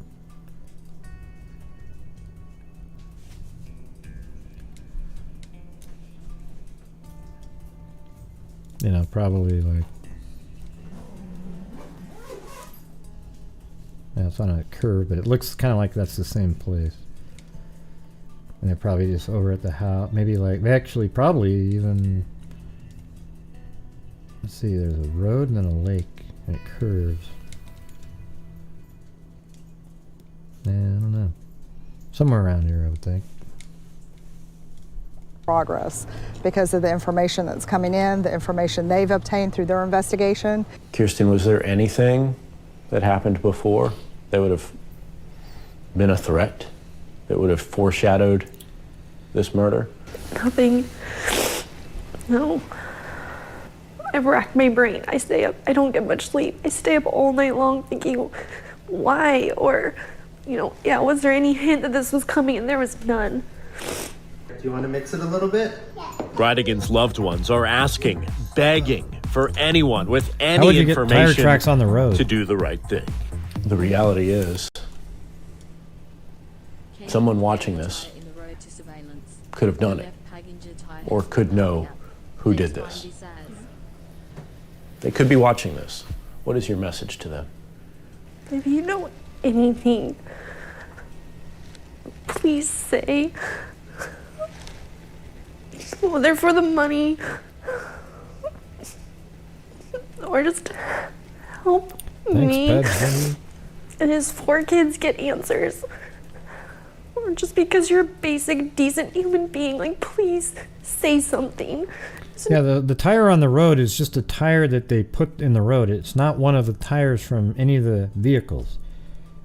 You get what I'm saying? Like, somebody just got a tire, put it in the road, and I'm sure there might be some forensic information on the tire. Maybe somebody touched it, or, you know, maybe they're checking the tire for DNA. You know, but if somebody wore gloves, that makes that hard. No one deserves to go through this, especially not Jared. Yeah, that's what execution.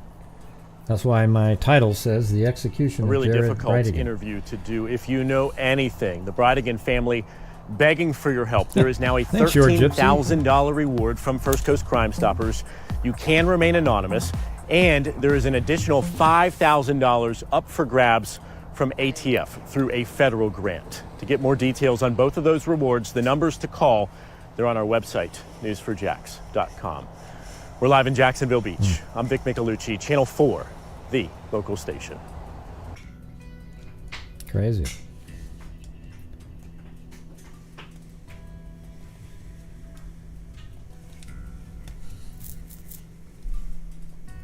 One month has passed. Let's see what this one is. Month now since a local father of 4 was gunned down in front of his 2-year-old. Jared Bridegan's family is still looking for answers. Police say they have received helpful hints to keep them moving forward in this case. Tonight on Your Side's Tristan Hardy brings us the latest on this investigation.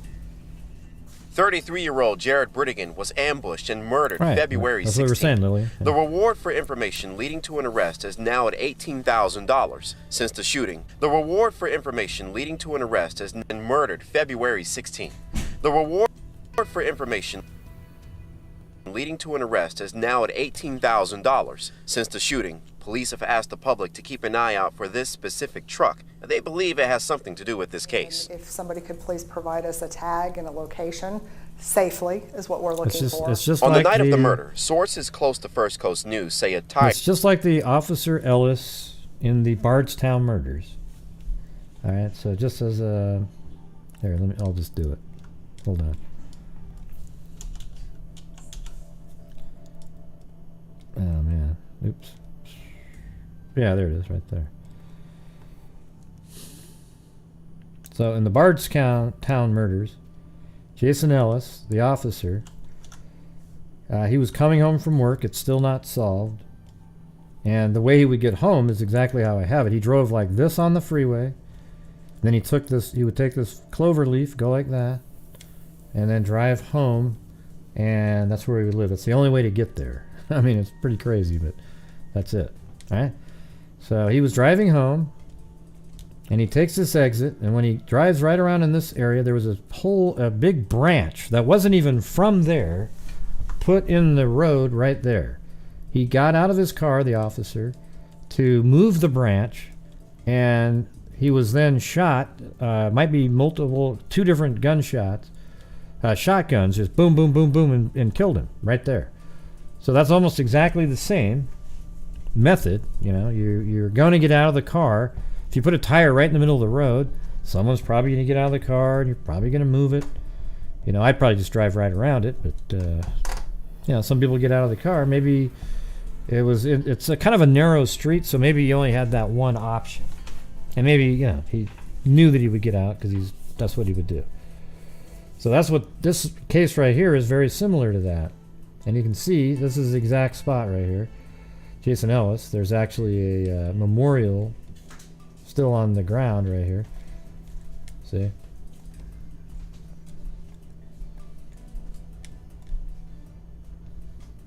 Yeah, not forgotten. And then if you look right up here, there's elevated positions on both sides.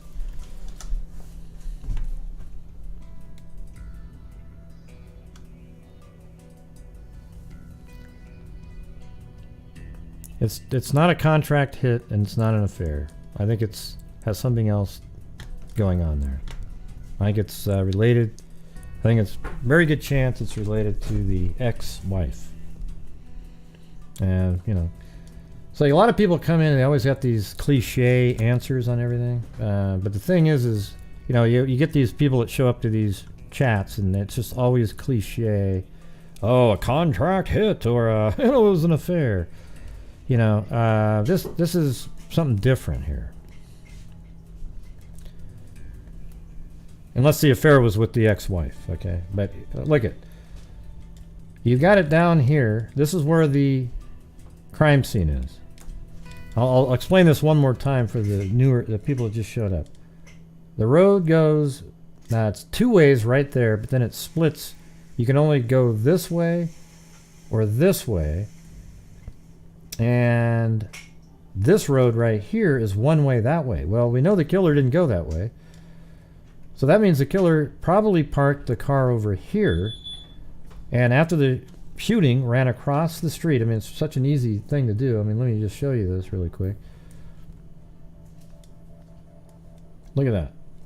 So, I mean, if he just went right there, I'm sure it wasn't, maybe there wasn't a pond at that time. This is January, right? So it probably rained. You would just run across, boom, get in a car that's parked on that street over there.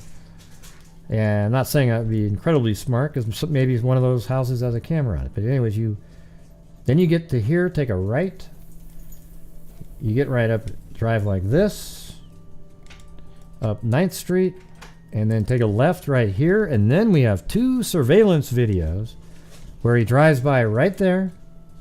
Then he drives by right there, and then, believe it or not, drives right by the police station, which is crazy, because that means both of those cameras were actually at the police station there. And then likely kept going straight, because it did go straight through that intersection. So there really isn't much many places to go right over here. You could go here and then on the freeway. But why would you be doing that? See, if you're driving down this road here, like this, you're probably going home, because you just would have gone up here and got onto the freeway. So that means you're in this area. But guess what? His ex-wife lives right there. The guy that was killed, his ex-wife, where he just dropped off the two children, lives right there. Okay? So at this moment, this vehicle, the suspect vehicle, is, let's just do yards. I mean, this is right at that moment, is 190 yards from the house.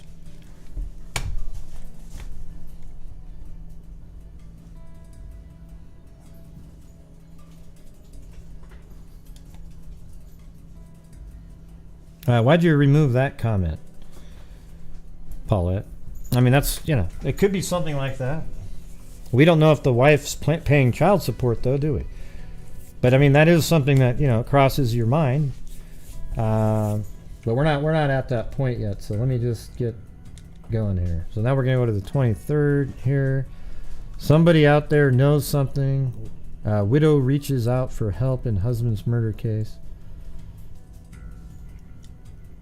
33-year-old Jared Bridegan was shot and killed in front of his 2-year-old daughter. A month happened ago. on the side of the road in Jax Beach. Somebody out there knows something. Someone knows that person.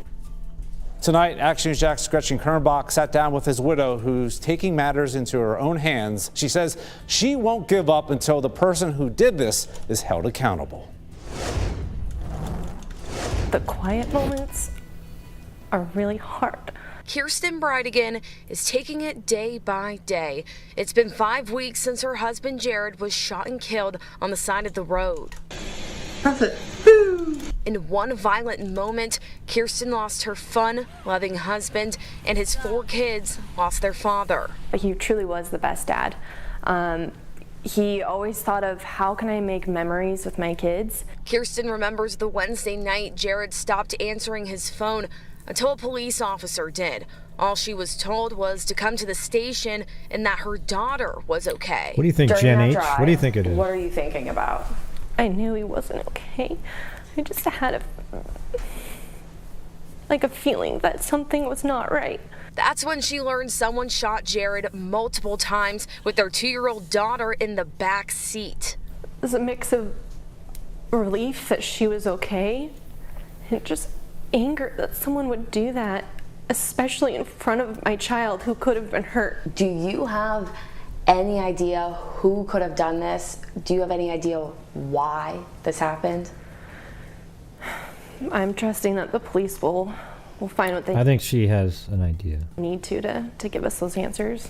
While she's leaning on police, she's also leaning on the community. Let me just see if that was the same police station, just for the hell of it. Because it sure as hell looked like it. Maybe not. Let's see. What is that? Let me go back. Need to. Jack, while she's leaning on police. That looks a little different than this station right here. No, that wasn't it. Hold on. I was in the wrong place. Right there. Oh, yeah, that kind of looks like that. Yeah, right there.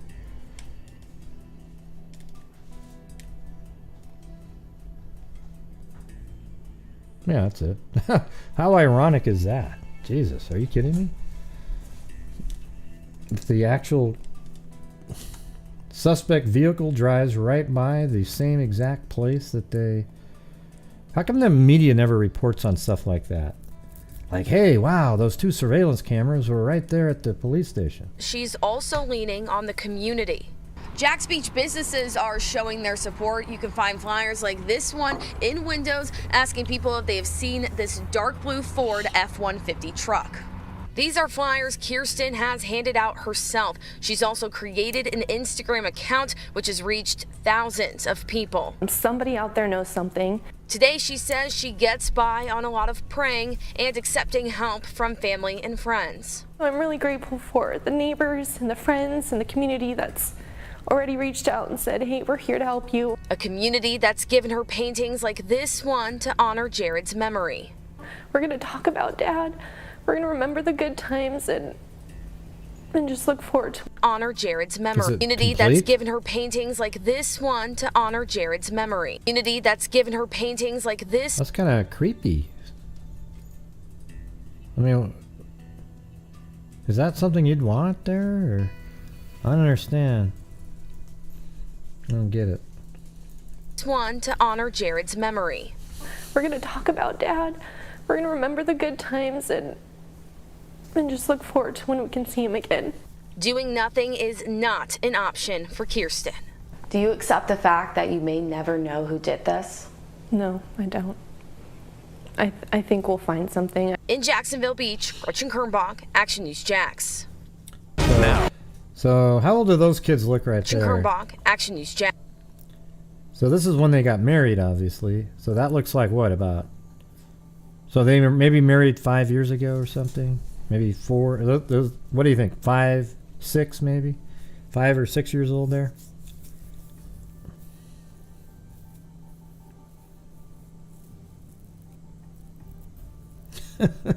I don't know, Lillian. Sometimes I wonder. Like, so that's what I'm saying. Everybody always go, well, their heart's in the right place.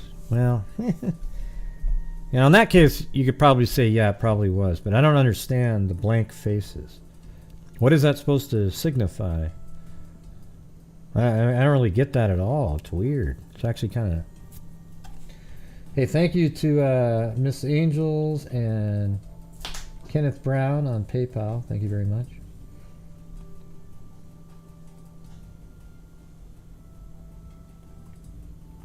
Just a second. Oh, yeah.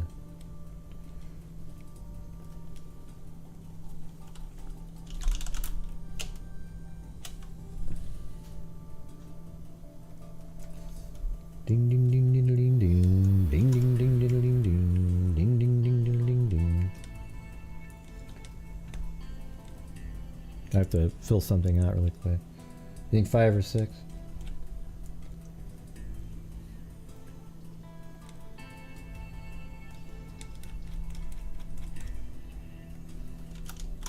Yeah, I already got that one.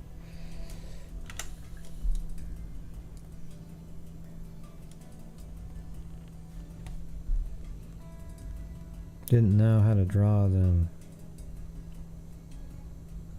Yeah, maybe, but then what's the point, I guess? I don't know. Yeah. Jax. So that means they probably were married, and they didn't have any of their own children at that point. But then, when he was killed, they had a 2-year-old and a 7-month-old.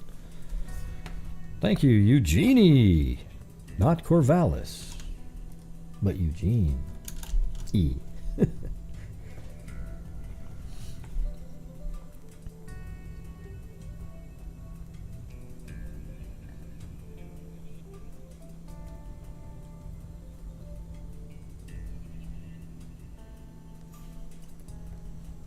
Okay, then we go to March 31st, about a week after those. Well, 2 weeks after the first interview. So that looks like that's right in the neighborhood. I actually think I know exactly where that is. Where he lives. That photograph was taken... God, I always have to go back. And I think it was... I don't know if I pinned it out earlier, but then I crashed on... I think it was this spot right here. I thought. Because there was a fountain on that one, but then I think later, I think it was this spot right there where he's yeah, so you can see the lake back there kind of goes along the road. I mean, see one of these spots with the fountain though. So you got the fountain there, and it makes sense because it's in his neighborhood right here. And it's on the little sidewalk path thing that's right here around there. So that's where that is. Police say the killing of a father of 4 was targeted. Jared Bridegan was shot at close range on the evening of February 16th as he left the sanctuary neighborhood. Detectives believe he stopped to move a tire on the road, and that's when he was shot multiple times in the hard February 16th as he left the sanctuary neighborhood. Detectives believe he stopped to move a tire on the road, and that's when he was shot multiple times. And the hard part of the story is his 2-year-old daughter was in the car at the time. Now his wife they were more fraternal tips from the twins. about who could be behind Jared's murder. She spoke with our Katie Jeffries. Kirsten Bridegan has many fond memories of Okay, coming here twin to the mini bar in Jacksonville Beach with her husband and Nice their try, family. though. Nice try. It's one of many businesses with flyers up like this, continuing the push for answers. I mean, you tried to help, about I know. Who killed her husband. You tried to help. Kirsten Bridegan has a phone full of memories, videos and pictures capturing the love her husband Jared Bridegan had for his family. A father of 9-year-old twins Abby and Kirsten Bridegan has a phone full of memories, videos and pictures capturing the love her husband Jared Bridegan had for his family. a father of 9-year-old twins Abby and Seems Liam like a from cool a previous dude. marriage, and their daughters 2.5-year-old Bexley and 7-month-old London. Oh, thank you. That's beautiful. Daddy, I want your flower. I see it. That's a beautiful flower. It was Bexley that was in the car with Jared the night he was shot. She brings that up, just daddy on the ground. We just talk about how his body Oh, a couldn't get 2-year-old better says that? and that Wow. he's with God. She says she doesn't Daddy know on the why ground. anyone would want to kill Jared, the kind of man that surprised his children with a special breakfast on Valentine's Day and gave her a handwritten love letter. That letter's on my nightstand. Just because that was the last thing he gave to me. Yeah. And it was truly from the heart. He put a lot of thought into that letter, and I'm really grateful that I got that. In the month and a half since Jared's It's murder, not really that elaborate. she has You just throw a printed tire and on the hung road up and shoot him. countless flyers at local businesses in Jacksonville Beach and started an Instagram page, Justice for Jared B., telling their family's story and urging the public to See, here's what the deal is on this case right here. See, whoever the killer is had the fortune of knowing that he takes the exact same route. Then he chose a spot where there wasn't any cameras on the road, on the exact same route that he always takes on the I mean, here's the thing. The only people that knew that he was going to be on that route, see, now that they know it's a targeted hit, who are the people that knew he was on that route? That exact route coming back. Well, the person he dropped the 2 children off with. That's the only person that would ever know that. And, you could say his wife, but why would his wife probably never went with him when he dropped the kids off? So his ex-wife is the most logical person, and her husband, that would know that he would drive that exact route and they would be there and that exact night knowing that he just dropped the kids off. See what I'm saying? That doesn't make any sense, Kevin, but anyways, you see what I'm saying? They knew that he had just dropped off the kids literally 4 minutes before he was killed, probably. Now we have a later on that we got some of the X, okay? share it in the hopes that someone with information will call in or identify this truck. A Ford F-150 with tan or brown running boards, likely a 2004 to 2008 model, with a silver toolbox in the back. It is a truck Jacksonville Beach Police want to find. I still believe that one person's out there that knows what happened. And we just want them to come forward so that this investigation, can move forward and we can find out who did it so we can give that family some closure. It's not going to make up for what happened, but we'd be able to at least give them some closure. And be able to What does give that the mean? What does that mean, answers Brittany? I don't when they ask know. her who That would killed be their a sidewalk father in my and why. opinion. What are you talking For about? now, she holds tightly to the memories, replaying the videos of the moments life was a dream. It's not just this photo you see on TV. He was a great dad, the best spouse, and I want people to know that so they know why it's important that we find the truck. In Jacksonville Beach, Katie Jeffries, First Coast News, on your side.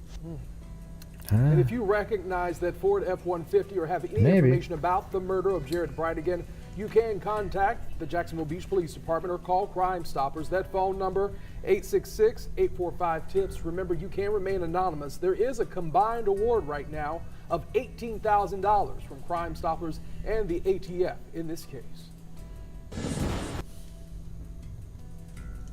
All right, then on April 5th, a vigil was planned to honor murdered Jacksonville Beach father of 4. Month now since a local father of 4 was gunned down in front of his 2-year-old. Jared Bridegan's family is still looking for answers. Police say they have received helpful hints to keep them moving forward in this case. Tonight on Your Side's Tristan Hardy brings us the latest on this investigation. 33-year-old Jared sure it Bridegan was was ambushed years and ago. murdered February 16. The reward for information leading to an arrest is now at $18,000. Since the shooting, police have asked the public to keep an eye out for this specific truck. They believe it has something to do with this case. If somebody could please provide us a tag and a location safely is what we're looking for. On the night of the murder, sources close to First Coast News say a tire found in the road is believed to have been what made Bridegan get out of his car. Those same sources say the tire was not in the road just a short while earlier, according to witnesses. There you go. Boom. Jax Beach Police confirmed to us a tire was found in the middle of the road, and the hazard lights to Bridegan's car were on too. Okay, so here's the thing. There's no way in hell the tire was put in the road accidentally. Okay? There's no chance of that. Okay? And the reason we know that is because somebody shot him right after he stopped and got out of the car. Okay? The odds of that are 1 in a million. Wait, I'm going to wait here for this guy to come by, and maybe by some miracle he'll get out of the car. No, we know for a fact that the tire was put in the road to get him to get out of the car, and then he was killed. That's 100%. So once you know that somebody put the tire in the road intentionally, then you have to work backwards and go, how did they know that he was going to be there? Well, he had just dropped his kids off and he at his ex-wife's house, and he does the same route every single time he does that. So somebody knew that route and was waiting and had special knowledge of the timing. So I actually think there was 2 people. I think there was another person that was, I'm going to go back to this scene here. Maybe there was a lookout person around in this area, maybe just right here on Jacksonville Drive, and they just stood on this corner and they see him coming. They walk across the street with their phone and go, here he comes. Boom. And then right at that point, he puts the tire out, waits in the bushes right over here, because this is the exact spot. We figured this out earlier, right next to the sign. This sign right here. Probably just right back in there. Put this tire out. Then the car's coming just like that. Pulls up, stops, gets out, walks right up. Boom, boom, boom. Boom, boom, boom. Then maybe bolts across over to this street, runs up. And maybe his car isn't parked there, and it's parked on another street, like a little further. Shit, I don't even know where I am now. It just disappeared.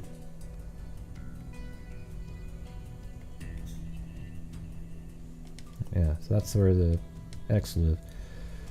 So maybe the car was actually parked like over here, and he bolted over here to then be out of the scene, basically, to get into the car. But I think eventually, him and the other person, I think there really likely is another person, drove this way and then up.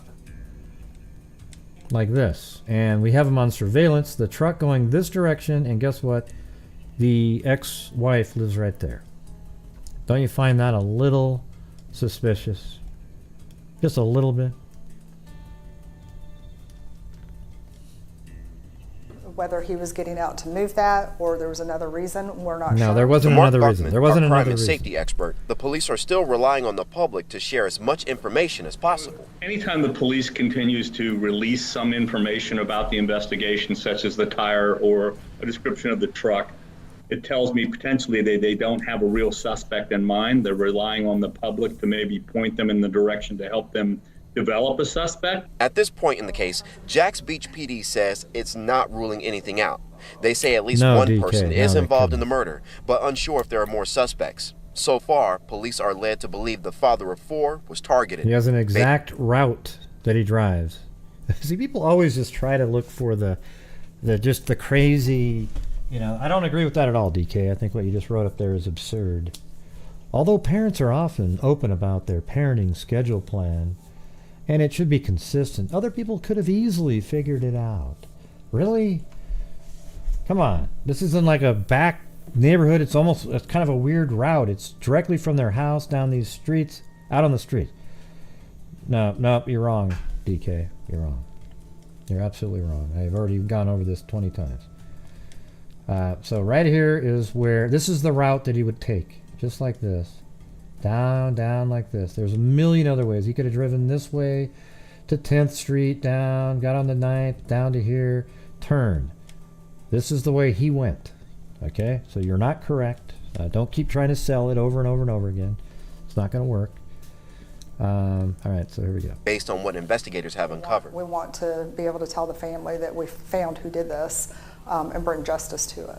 In Jacksonville Beach, Tristan Hardy, First Coast News. No, I don't think it's a love triangle at all. I think there's some other reason that we're not aware of yet. Probably, maybe a financial, it makes you wonder if, is she the one that's paying child support in this case? Is it possible? I don't know. Florida man mysteriously murdered in front of his toddler daughter. Now his widow wants answers, I guess. And now we're a little bit further Politicians on. in Salem think government April always knows 15th. best. Well, I think that's bullshit. I'm Bob Kiernan. Man, I can't wait for that guy to run. Okay, DK. All right. So some sports friend of his wants to kill him for some weird reason. Yeah, I think it's pretty clear, the direction that things are going. All right. All right, here we go. Yeah, his kids and them are playing soccer, and one kid said this. And okay, see you later, DK. I'm gonna put you on timeout. Your responses are ridiculous. All right, good luck. All right, here we go. I'm so sorry for your loss. I know that Jared had this is that 4 really early children, show. 2 9-year-old twins from a previous marriage and 2 beautiful babies with you. What happened on the night he was killed? So he had gone out for his regularly scheduled date night with his 2 oldest kids from another marriage. And on his way home, after dropping them off at his ex-wife's house, he stopped, which we believe is because the tire was in the road, got out of the vehicle and was shot in front of our daughter. I mean, almost all in that one sentence right there. Drops the daughters off at his ex-wife's house, and he's killed on the way home after a tire was put out. Well, at that time, who knew exactly where he'd be right at that time? I mean, it's just, see, to me, it has to be somehow connected to the ex somehow. Okay.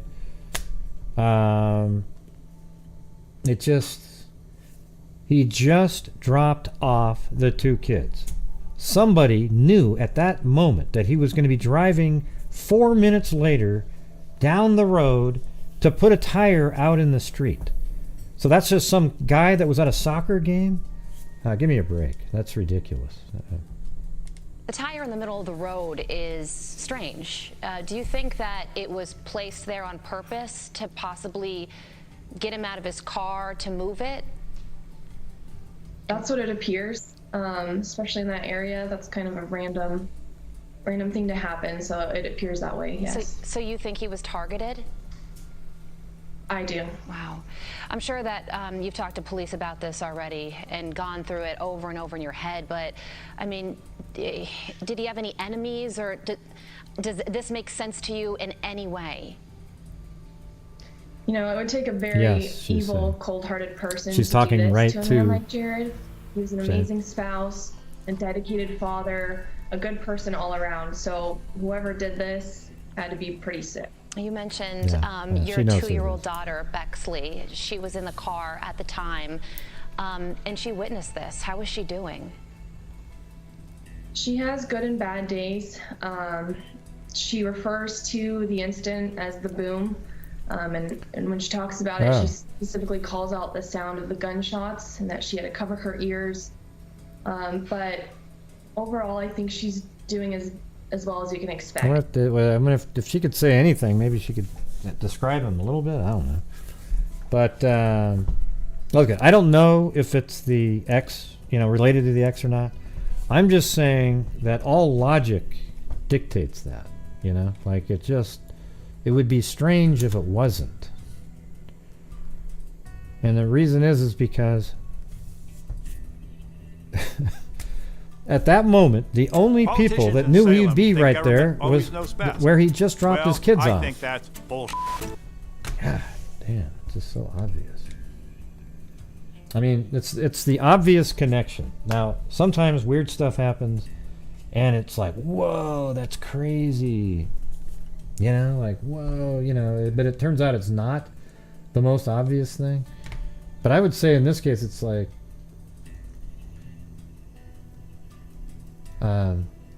who else would know?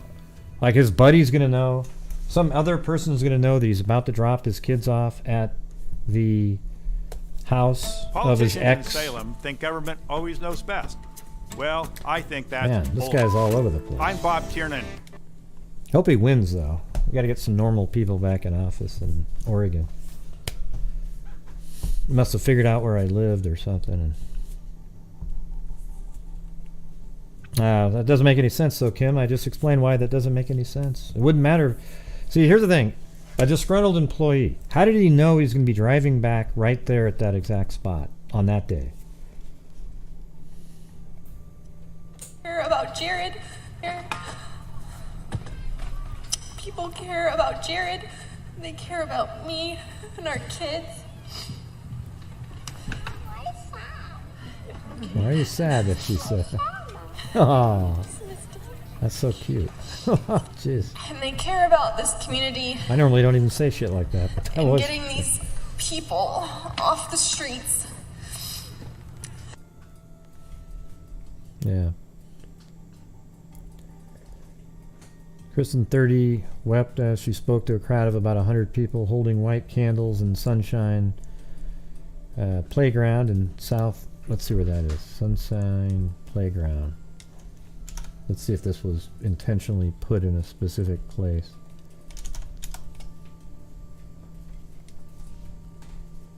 I think that's it. Yeah, right there. Yeah. So it's just right here at this little park right here. So it's in that neighborhood. You know, not their neighborhood. That's interesting. See? Isn't that interesting?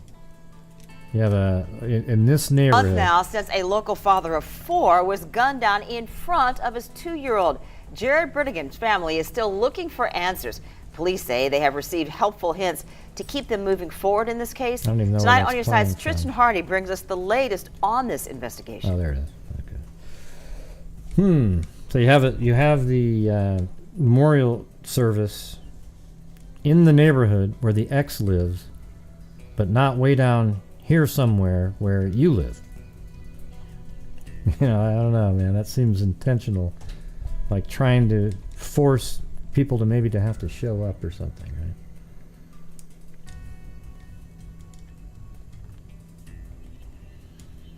All right, so here we go. We're going to go to the Daily Mail here.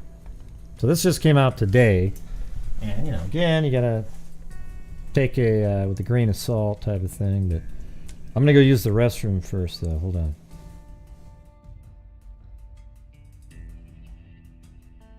Oh, and by the way, we're about like 70% of the way to a mug. Let me do the...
Ugh.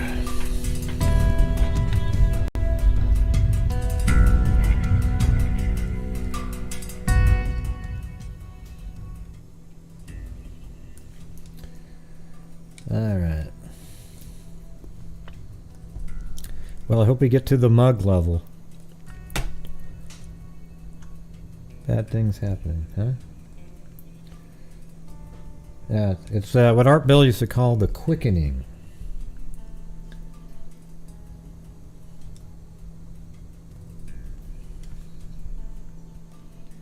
All right, here we go. Here we go. Exclusive ex-wife was murdered. Microsoft exec flashes and "I'm fine. Everything is fine" T-shirt while playing with their kids. So I guess his ex-wife also works for Microsoft. T-shirt while playing with their kids in the same Florida park as the vigil she skipped. Okay, so that vigil we just played, the ex-wife skipped that thing. But now she's playing with her kids in that very same park. She skipped out on and held by his widow the following day. Let's see. So she went to the park the day after the memorial service. Isn't that crazy? Yeah. Now we know it's a big deal, Sally. We're just going over it ourselves. All right, so I said he had just dropped his 9-year-old twins off at his ex-wife Shauna Fernandez's house. I mean, her full name is. Let's see. Hold on a second.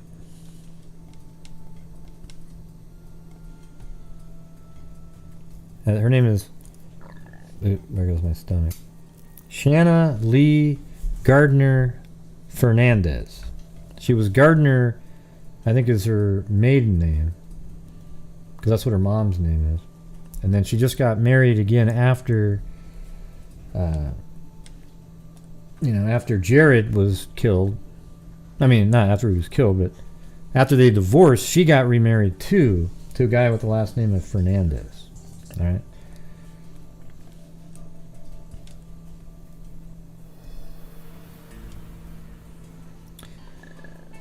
That would just have to be reported. We're not going to get to know any of that stuff. Somebody would have to know the answer. I know, it is kind of obvious, right? Pictured for the first time since father of four Jared Bridegan was gunned down in what cops call a targeted attack, his wife cuts a strikingly carefree figure.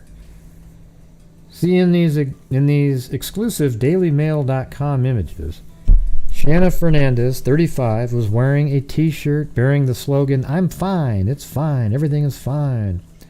And she's enjoyed some downtime with 9-year-old twins Liam and Abby, her children by Bridegan, 33.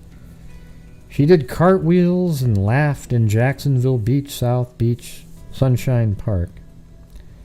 24 hours later, she was nowhere to be seen when Bridegan's widow, Kirsten, 30, I think it was earlier, wasn't it? Because it was the next day. Okay, anyways. Kristen said the park, which is 5 minutes from Fernandez's home, had a special meaning because it was where Bridegan's older children often played, though they were not present either. So the older children, doesn't that a little weird?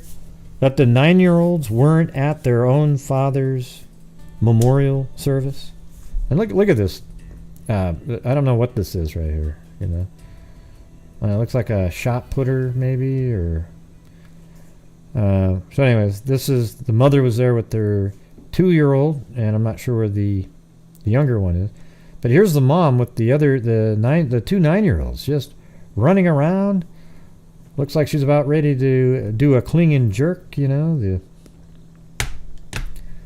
Shanna was seen enjoying some downtime with 9-year-old twins Liam and Abby, her children by Bridegan, 33. I mean, look at that right there.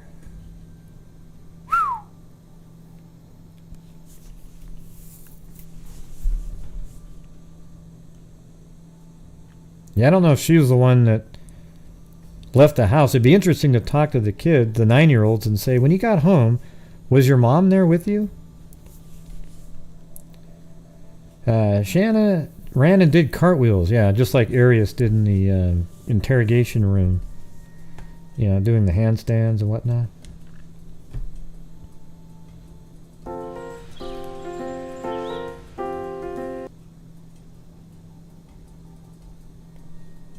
We are holding a vigil for Jared. It's been just over 2 months since he was gunned down in front of our daughter.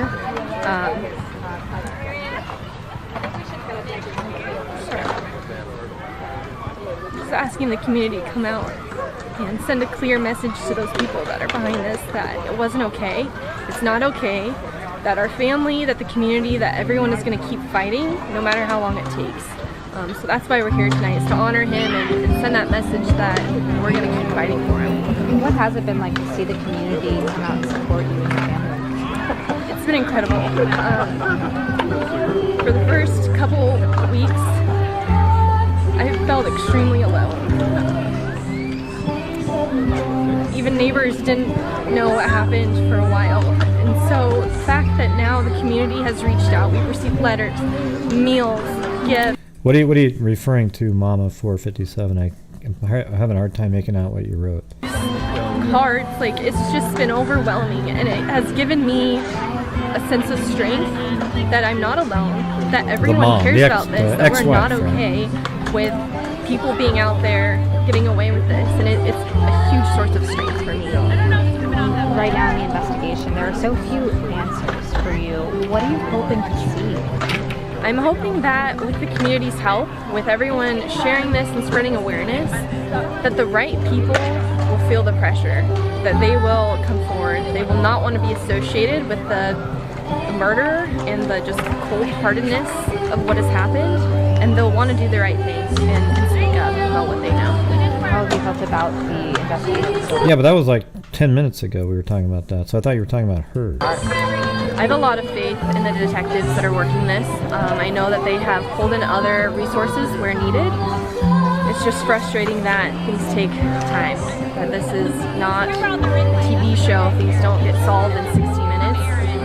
It takes time, and that's hard. We're going to have a moment of silence. It's actually going to be roughly 3 minutes, which is how long Bexley was alone in the vehicle after seeing Jared. Wow. After seeing her dad shot, how long she was alone until someone got her out. He's out.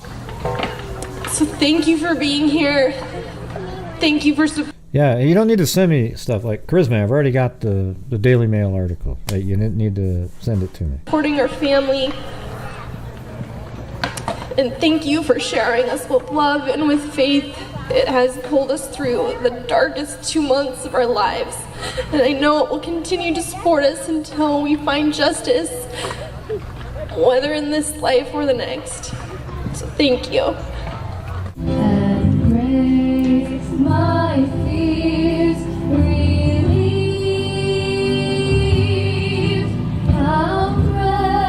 We've shown it 20 times already, Kim F. Sharp Hart.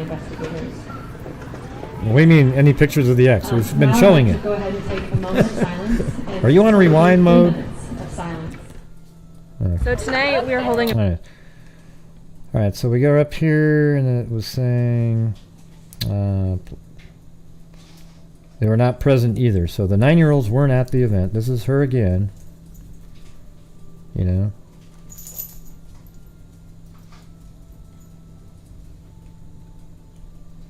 And she told all gathered that she hopes to send a message and put pressure on those responsible for the February 16th shooting that took place just minutes from both the park and Fernandez's nearby home. It was Bridegan's date night with her older children. It was Bridegan's date night with his older children. Oh, okay. Part of the shared custody agreement that saw them split time, 50-50. So that's interesting. There's no, that means nobody would pay somebody something. In a week-on, week-off basis. The parents who did not have the children on any given week took them out for dinner on Wednesday. Bridegan had just dropped the twins back at his ex-wife's house at around 7:30 and was taking his regular route home when he stopped to move a tire placed in the road, a trap, police think, set to lure him out of the vehicle. He was shot multiple times at close range next to the driver's door of his Volkswagen Atlas. Bridegan's 2-year-old daughter, Bexley, was in the car, strapped in her child seat. The brutal crime had sent shockwaves through the quiet Florida beach town, with Bridegan's friends and family expressing profound shock that anyone should have targeted the man whom they say had no enemies. The devout Mormon tech executive was, according to his grieving widow, a devoted and wonderful father to twin Liam and Abby, daughter Bexley, and their youngest daughter, London, just 7 months old. But DailyMail.com has learned there were cracks behind the apparently picture-perfect blended family. Bridegan's ex and their children did not attend his funeral and instead held a separate memorial service some weeks later. In now deleted blog posts obtained by DailyMail.com, Bridegan's former mother-in-law, Shelley Gardner, 60, initially claimed that Fernandez and everybody who knows her was invited from the funeral. She wrote after Shanna, along with everybody who knew her, was invited from Jared's funeral services. Shanna and the twins planned their own celebration of life. When comments were posted taking issue with this statement, Gardner posted once more, writing, "As everyone knows, there are multiple sides to every story, and I've chosen to share our side for the sake of everyone involved, especially our children." So, okay. I would like to clarify a couple of points. Yes, Kirsten offered to arrange to pick up Liam and Abby prior to the memorial service and then bring them back. But since not one person from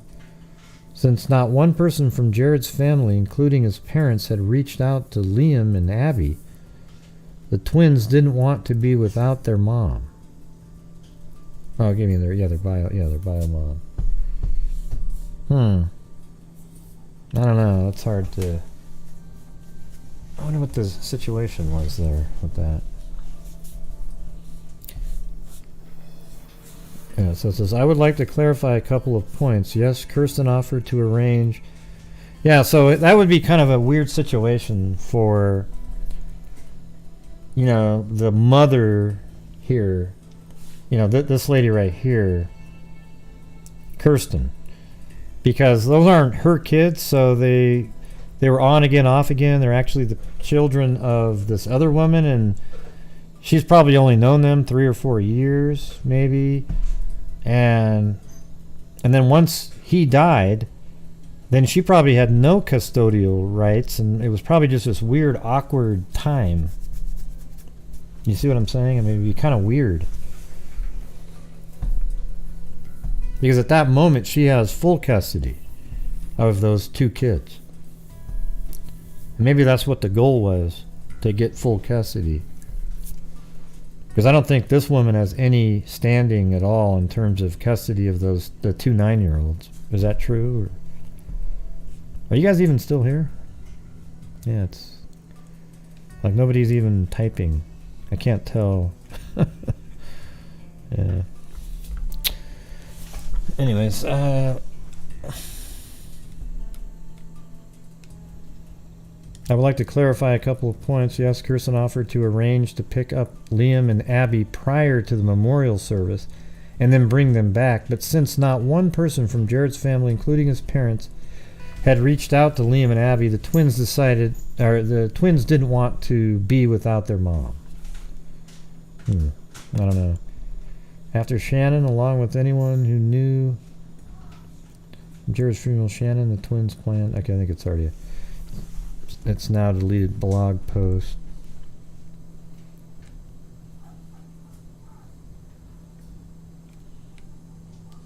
All right.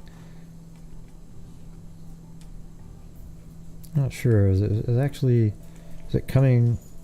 The way they write here is weird. In fact, she went on, the twins' therapist said it was crucial that Liam and Abby attend the memorial for their healing and well-being, and that they need their mother with them. That was disregarded by Kirsten. That is why Shanna decided to help the twins with her own memorial service. In reality, this is just a hint of the acrimony that DailyMail.com can reveal has seethed for years between Bridegan and his ex, a woman who, according to comments since deleted by Gardner from her blog, emotionally and psychologically manipulated her ex-husband and made his life hell.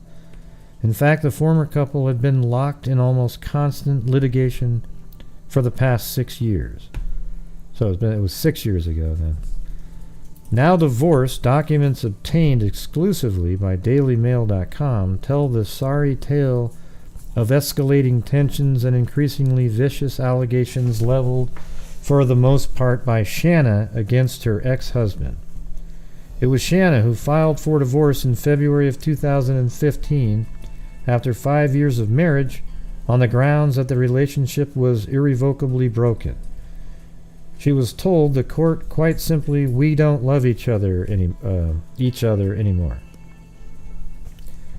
In her original petition, I haven't read any of this, so this is now it's like, wow, this seems really clear at this point. In her original petition, she accused him of threatening to withdraw funds from their children's trust funds, which she claimed were in his name. The funds were set up by Fernandez's parents, Sterling Gardner, 72, and his wife Shelley, who are hugely wealthy after Shelley's co-founded Stamp Up, a direct sales company specializing in stamps with an unusual turnover of more than $100 million.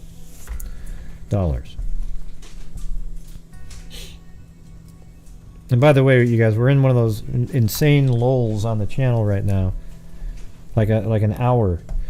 So if you guys would like to help out the channel so we can actually give out a mug tonight, that'd be fantastic.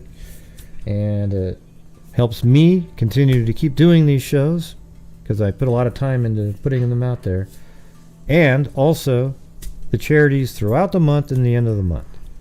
And unfortunately, I always have to bring it up now because I don't know what the deal is. It seems like it used to be like a better flow, like people would be more of a consistency thing. But now it's getting right. It's, it sucks to have to bring it up.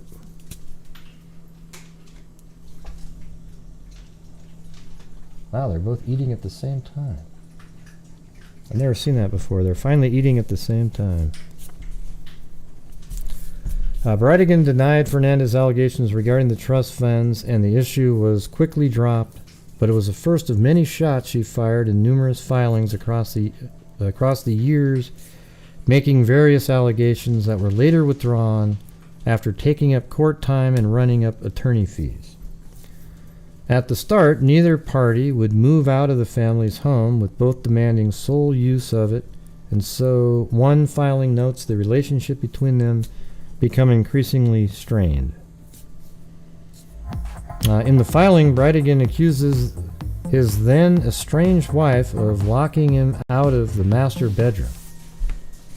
Hey, thank you, Billy Juliana.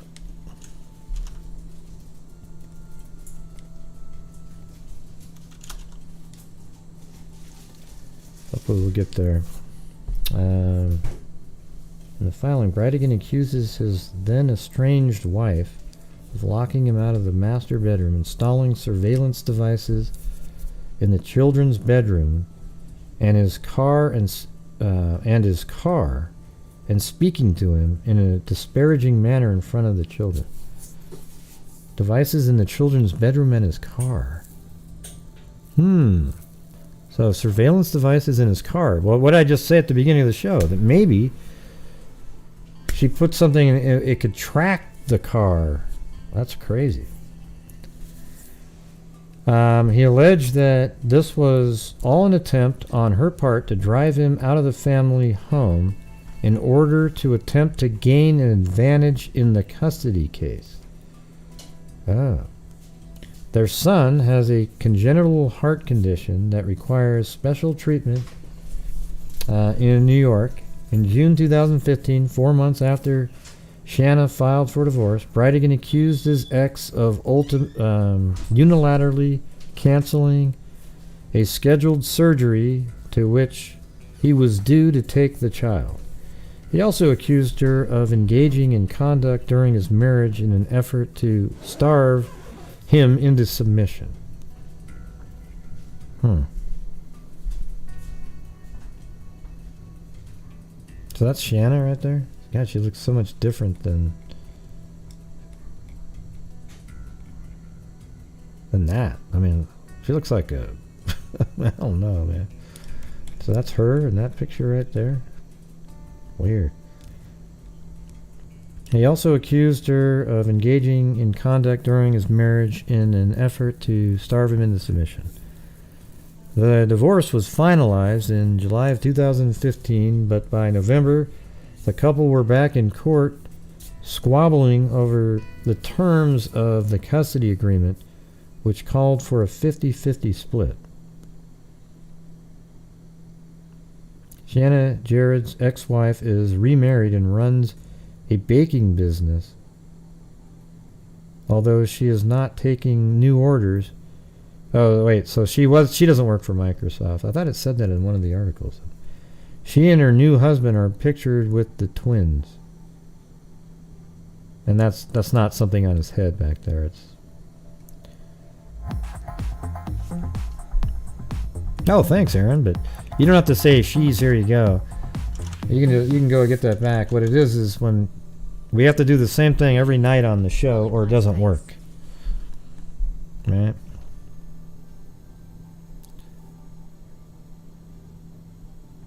Miss Angels, that's very. What did she say? Nicole Ann. So.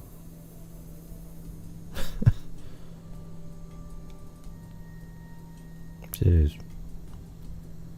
Let's see. She didn't work for Microsoft. Yeah, but it said at the top something about Microsoft. I read it in another article, so it did say that she was an executive there.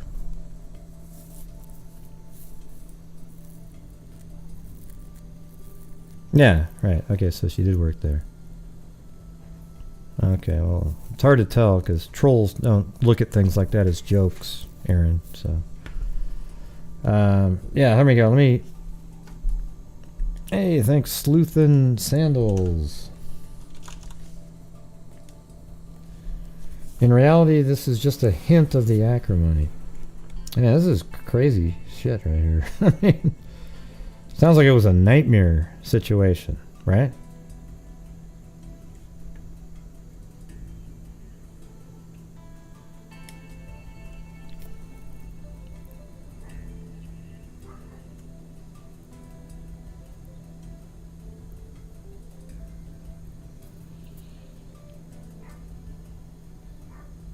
Yeah, if this is true. I mean, it says Daily Mail, right? While following May, Bridegan had taken his wife to court, filing a motion accusing her of contempt and calling for the court to enforce the custody terms by which he claimed she was not abiding. So the mother, apparently she wasn't abiding to the 50-50. It was just the first of dozens of filings dominated by the issues of custody of the children, their health care, travel, and schooling. When both remarried in 2018, he probably married because he fell in love, and she probably married out of like a competition. Well, I gotta get married too really quick. I mean, what are the odds that they both fell in love and got married in 2018? The father is currently insisting that the mother new husband, let's see. The father is currently insisting that the mother's new husband may not exercise overnight time sharing with the minor children when the mother is away. He is additionally creating problems. Let me see. When both remarried in 2018, tensions escalated. As Fernandez alleged, the father is currently insisting that the mother's new husband... Okay, so he's claiming that Jared is saying that his children can't be alone with the new husband, right? Hey, thanks, Janet Drums. Are we into the mug mode? Let's see. Just about. Almost.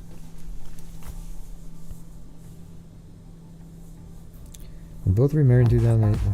The father is currently insisting that the mother's new husband may not exercise overnight time sharing with the minor children when the mother's away.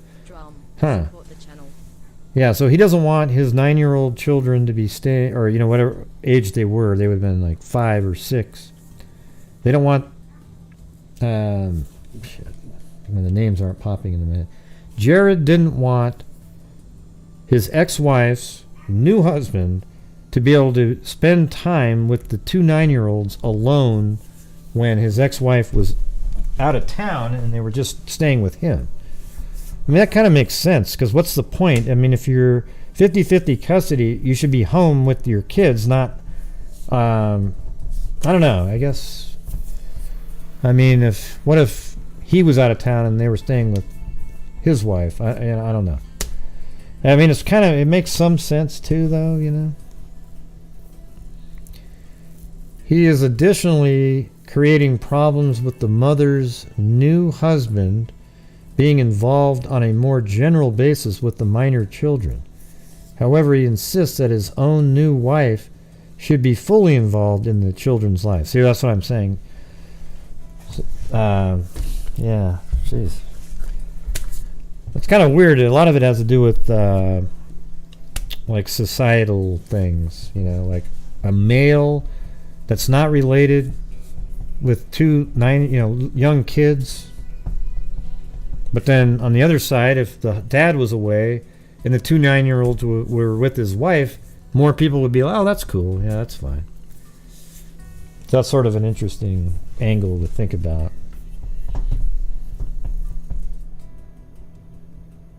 She branded Bridegan's interpretation of their custody agreement as one-sided. But if Bridegan expressed misgivings about Shanna's new husband, Mario Fernandez, 33, he was not alone. A police report obtained by DailyMail.com shortly after Shanna and Fernandez married showed that he was the subject of an investigation into a criminal cruelty resulting in death. Oh, jeez. Oh, man. Well, I think we kind of get the gist of where this might all be going here. A source who spoke to DailyMail.com on condition of anonymity explained that Mario Fernandez was accused of shooting and killing a local cat with a BB gun. According to the report, the cat owner took it to the vet where BB gun pellets were found in its leg and abdomen. The source said that people in the neighborhood were scared of Fernandez. They said Mario was always having a gun, having run-ins with people who fed the local strays. He was always threatening to kill them, the cats. I mean, I don't like cats either, but man, I wouldn't do that. And he had a BB gun with a scope that he said he would use on them. The Jacksonville Beach Police Department officer who wrote the report spoke with Fernandez at length and noted he stated that he was upset because there were people feeding stray cats. He said he had cats in his backyard and he was making his dog bark in the middle of the night. Fernandez also said he tried putting pepper on the fence as well as shooting the cats with a BB gun. When the officer told him that would be considered animal cruelty, Fernandez stated if it did not get better soon, he would take more extreme actions. The police officer noted he seemed very aggravated during the conversation. Ultimately, Fernandez was not prosecuted as police attempts to follow up with him were unsuccessful.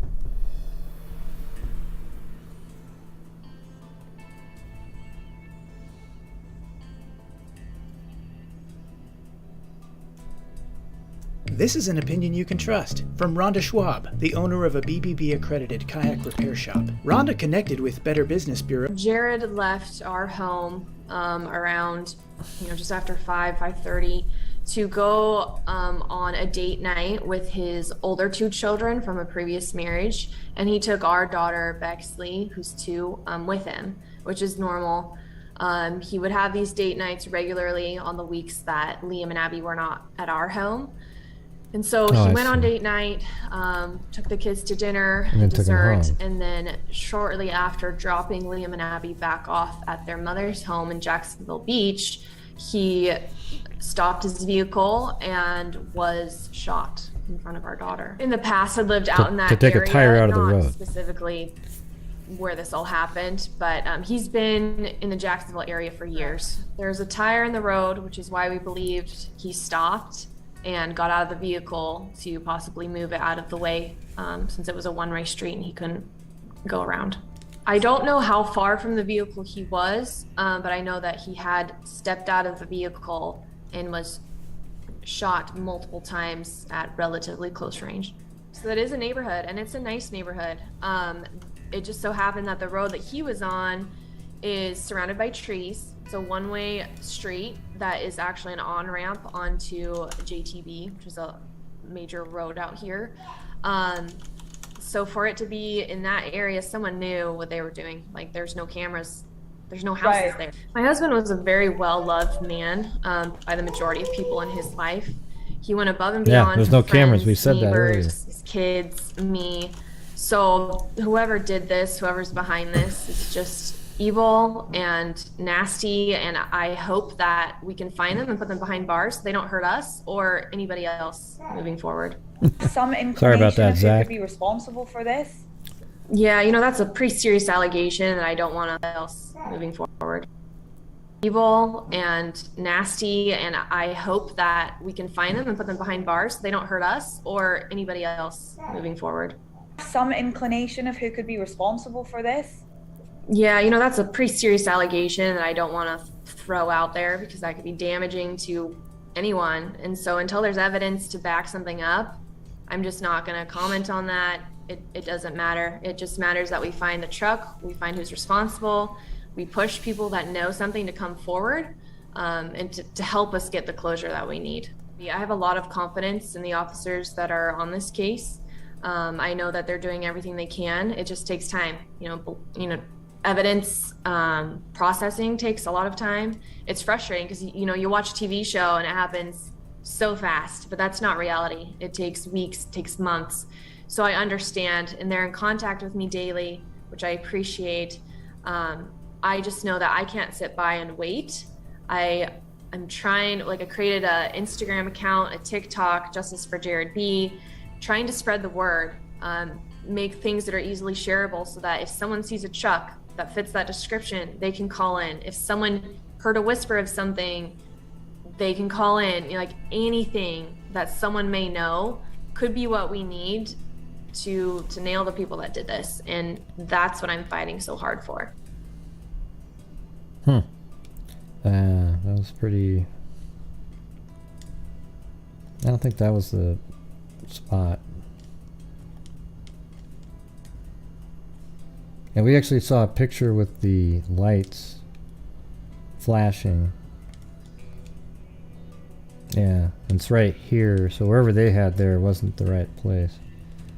I don't know what that spot was that they were filming. It almost seemed like it was on the other side.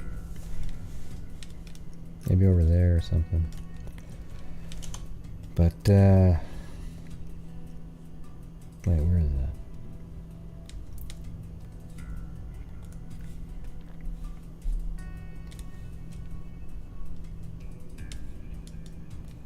I mean, doesn't it just seem the most logical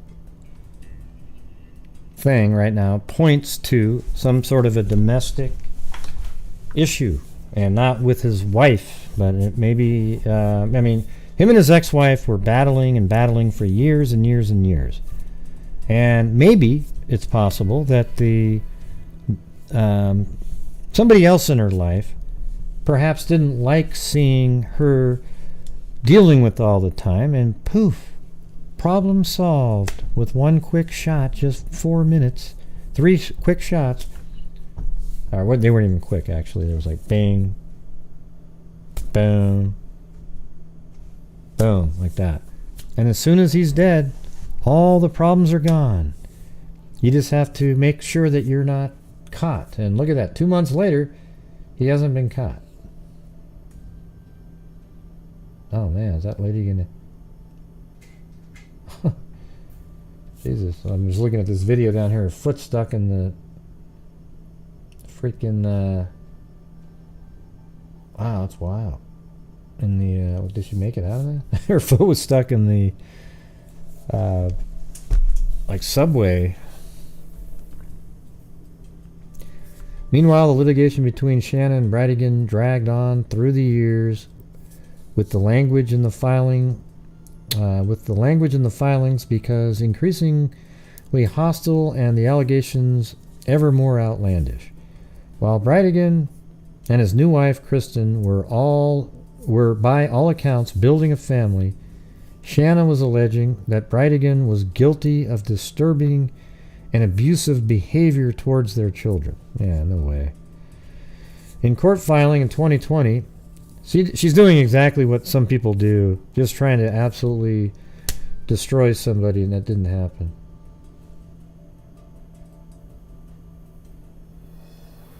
So did that person not get out of that? I was looking at that thing again. It also appears that the father is actively coaching the children what to say and is now threatening to use these coached recorded statements against the mother. These actions are, she insisted, clearly abusive, both emotionally and mentally, and an outrageous violation of shared parental responsibility as well as basic decency. In the last filing entered into the record just 4 months after Bridegan's violent death, Shanna accused him of caring more about humiliating her than the life of his own son.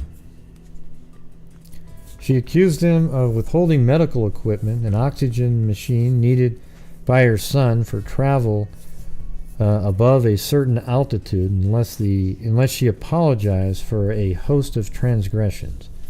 The court document states the father clearly considers his vindictiveness towards the mother far more important than protecting his son's life. She claims that he put in writing that he is more concerned with humiliating.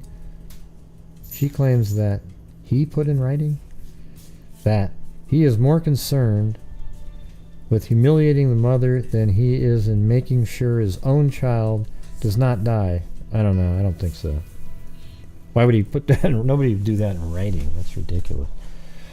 Shanna Fernandez ultimately lost her action, right, because they deemed her nuts, calling for sanctions against Bridegan. And in only a handful of months, an even more shocking turn of events took place when Bridegan's death drew a very firm line under years of constant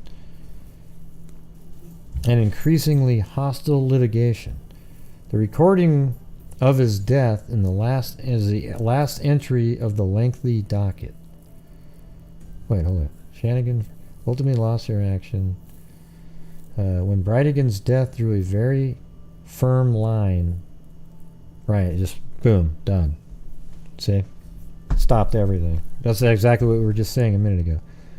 Shanna has not spoken publicly about her former husband's death. She has stopped taking orders for her baking company, Beach Bake 904, and would not come to the door when approached by DailyMail.com, though her husband told DailyMail.com that both she and he have spoken with detectives working the case. DailyMail.com has also learned that detectives have conducted interviews about the allegations of animal cruelty leveled against Mario Fernandez. They've also asked the couple's neighbors for any security footage from the day of the killing. Police have told DailyMail.com that they are waiting for forensic reports to come back on evidence which includes shell casings recovered from the scene. For now, the only leads police appear to have is footage of a blue 2004 to 2008 Ford F-150 truck that was filmed by surveillance cameras near the crime scene around the time of the shooting. Speaking to DailyMail.com on the evening of the candlelight vigil, Kirsten Bridegan voiced her belief that there is more than one killer at large. Yeah, I think that too. She said, to me, that was sophisticated to be done by one person. To have the tire in the road, then have him immediately shot. See, that's exactly what I was thinking. To me, it's there was somebody that was a lookout just a little bit north. That seems too sophisticated to me to be one person acting on their own. Police have stated that they believe Bridegan was targeted by somebody familiar with his routine and habit of driving that route home. The shooting itself took place in a surveillance camera black spot, out of sight of the numerous nearby homes with cameras and Ring doorbells. Exactly. Now, one thing they could try is if there's anybody right over here that just happen to has a camera, because, you know, if they have the ones that film all the time, like at this house right here, if you happen to have one that shoots, you know, I don't know if that's a camera up there, maybe. Kind of looks like one, actually. You know, if that was filming straight out, did it catch the truck? I mean, it could have actually filmed the entire scene. You know, depending on how thick the trees are. But I mean, if you look right there, that looks like the. Let me go around over here. I think that is a surveillance camera right there. Did they check that one? That is a camera right there. That's an absolutely perfect camera. I mean, that's amazing. Look at that thing. That thing would have filmed just like that. But wouldn't it be interesting, though, if the person actually knew that and they kind of just crossed right over here, probably just missed that shot.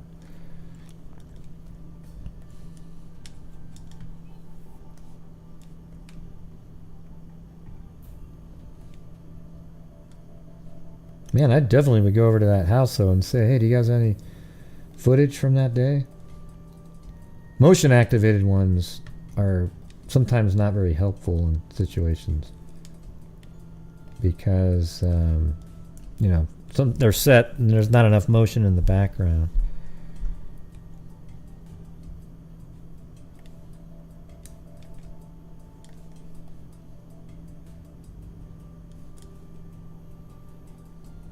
Here, let's see. Let's check it. Let's check this out. See, I think there was a lookout like right here on this corner. They could have just been standing right there even. So let's see what that would look like. Alright, right there. You see him coming around that corner. Okay, and hell, you can even see where that was. So right at that spot, you say, here he comes, here he comes. And then you could even say, hold on, somebody's coming. You know, and then you have to wait for a different day. But like, right there, you just tell him, okay, here he comes. And then maybe, and then I think it might even be around the corner, just out of view. Let's look at that again, because now that you think about it, it was really well thought out here. Let me see if you can see from right here that sign. Let me go back over to that spot here.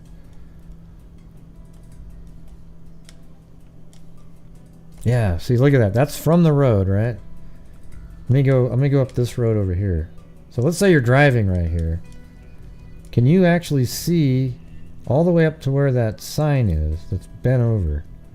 And I don't think so. I think it's around that corner. And that was done intentionally. If it was over here, you could spot him putting the tire and then moving out.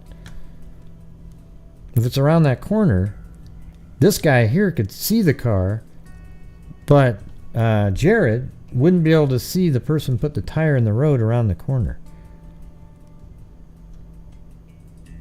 Nah, it's not it. They got it all figured out.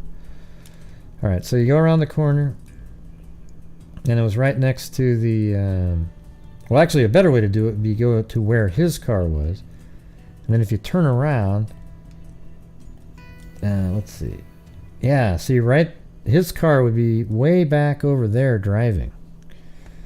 So he would just be standing right over here. I mean, what difference does it make if it's risky, though? It was still done. It actually happened.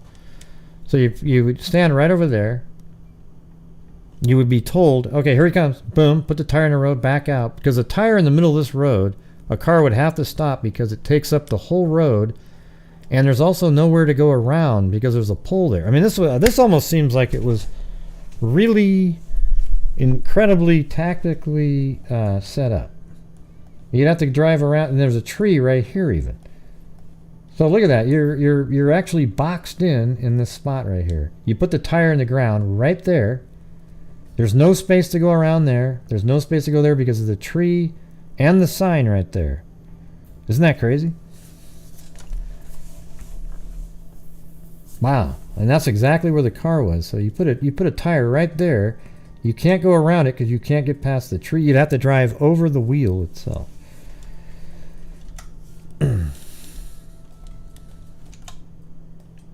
Yeah, I think they really planned that out. Where on that route?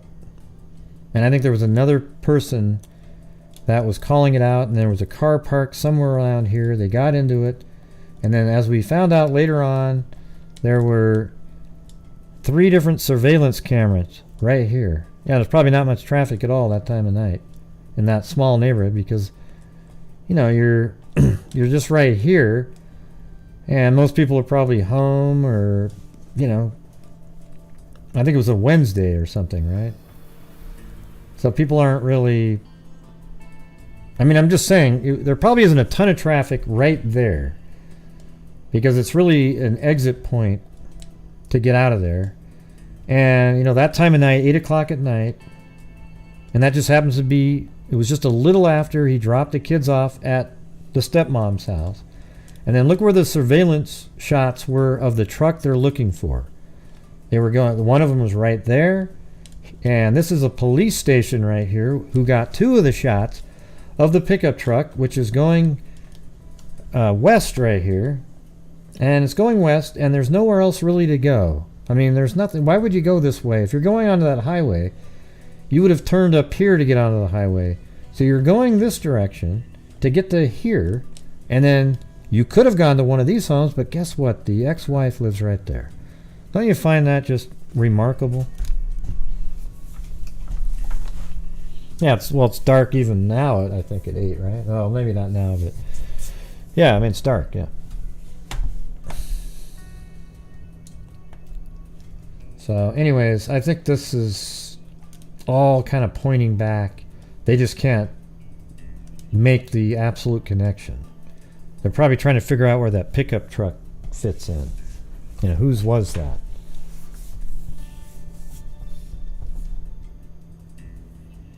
No, I don't think so, TTJ. Right. I think he wanted him out of the car. That's why they put the tire in the road, so he could shoot him.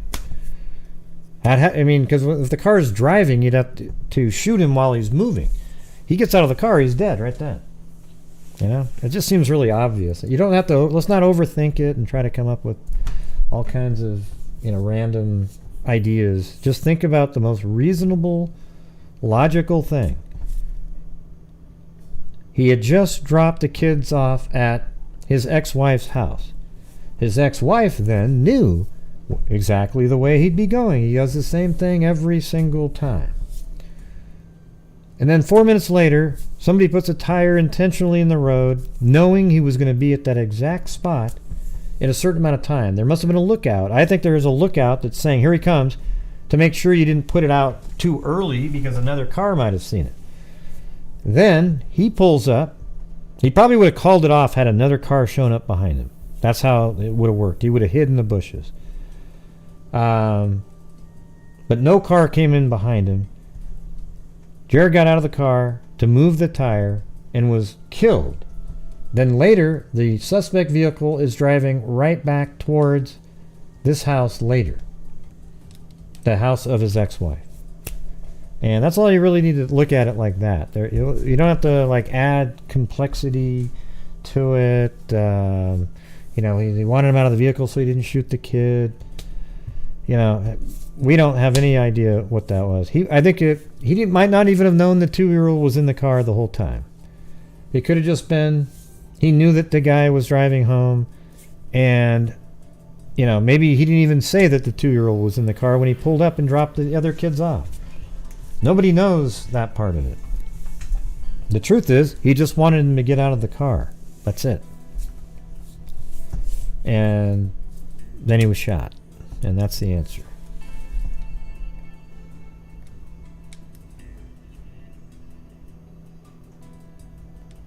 Yeah.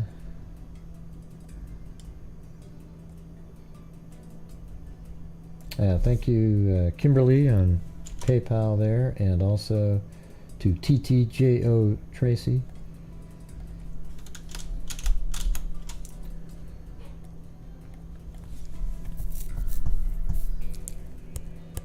Yeah, I think it does. I think it's kind of really obvious. I mean, it'd be really... Here's the thing. I guess it's technically possible that the ex-wife doesn't know about it, but the other person that maybe she's with is the one that, after hearing all the horror stories, you guys have heard that before, right? IDTV about 1 million times, where somebody has all these horror stories, and then the guy trying to be, protecting, goes out, and hell, it sounds like he's kind of willing to do that sort of stuff. Shooting cats, and I mean, he's just nuts, right? So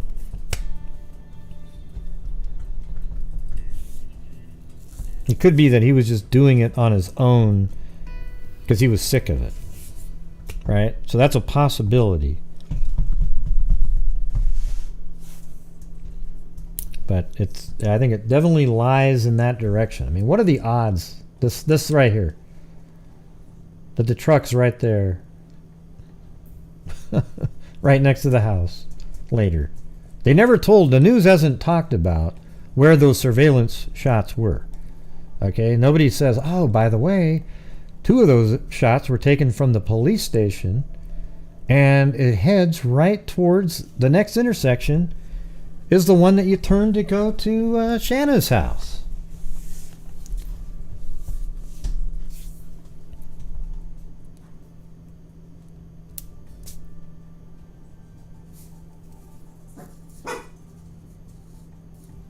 Yeah, maybe they could have paid somebody to do it, but why is he heading back towards their house to get the check? Yeah, you never know. Or he was dropping off the husband. See, wouldn't that be interesting? So let's say the husband has a friend that they were going to do this together. He's the one with the blue truck, but he came from some distant place, so that's why they can't find it. And then he went like this, dropped off the husband, and then took off. In fact, right here, he could have dropped him off right at this intersection, taken a right, and then got on the freeway and got back to wherever the hell he was coming from. So that's not a really bad thought right there that Shelley just said in there. I don't think her or her husband actually did it. I think her husband might be part of it. I think the husband might have been in the car, the truck, and was dropped off right there. Get the check. Yeah. Does that make sense right there? That there was another person that owns the blue truck. That's why they haven't been able to just quickly tie it back to the husband. And the reason it drove this way is because perhaps, allegedly, he was being dropped off right here. Then that person takes off and they're nowhere to be found. And maybe that's even the person who had the gun. And maybe the new husband is actually the one who was the lookout person. That's why the shooting was kind of slow. It's not angrily shot. Not like, it's just, clinically executing somebody. And maybe that's the person who drove the blue car dropping off. Because there's no reason for a hired person to go drive in this direction right next to the house unless you're dropping off somebody that was, get what I'm saying? I mean, it doesn't make any sense. Yep. I think it's definitely two people in the...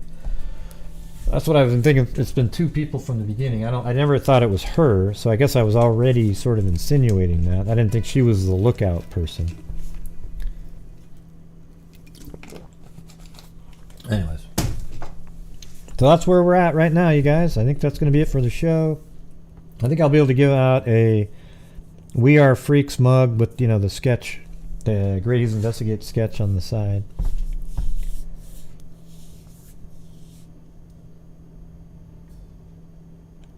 Yeah, we just said that, Ada. We've been talking about it the whole time.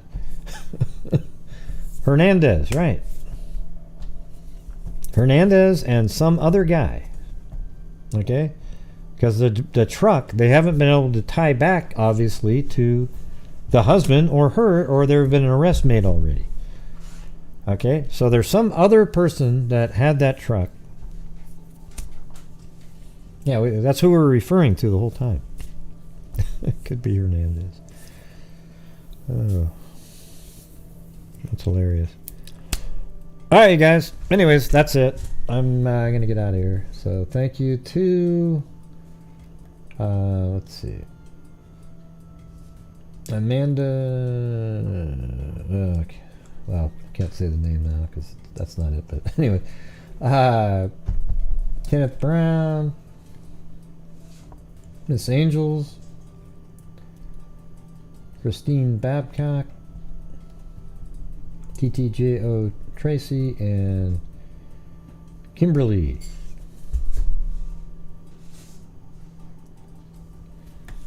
What is it? What's CDB? Is that oil? Yeah.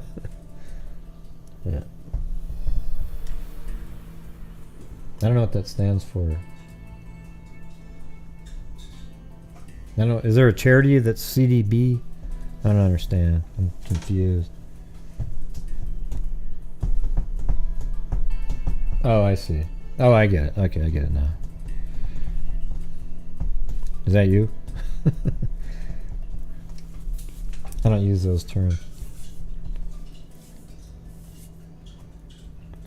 Yeah, but we already were talking about that the whole show. That name of that person. It's Fernandez. Yeah. And also...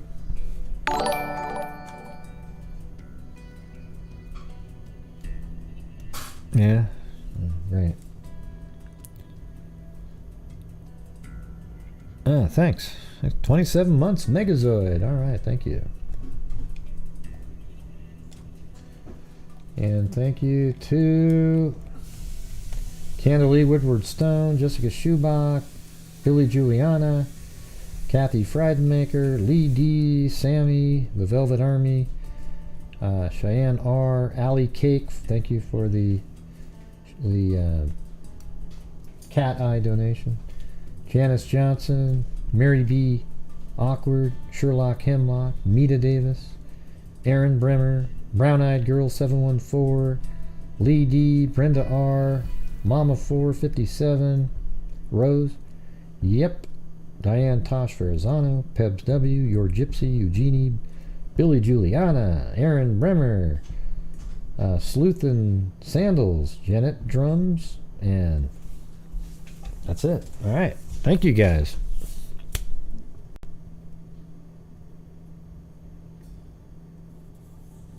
Yeah, it's Fernandez. Yeah. Alright, anyways. Thank you guys. I appreciate it. I guess we're going to do a spin for the Freak Heart mug with the, it has the sketch on it. Unfortunately. Alright, here we go. Get the wheel of names out here.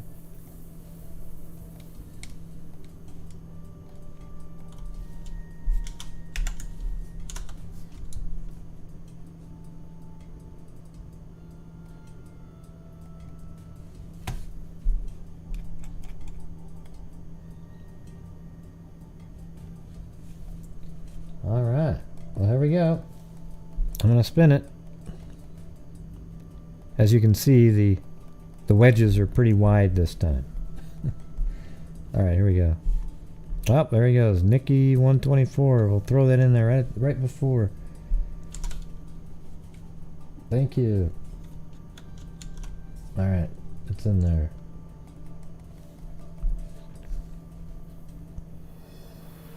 You ready? Here we go.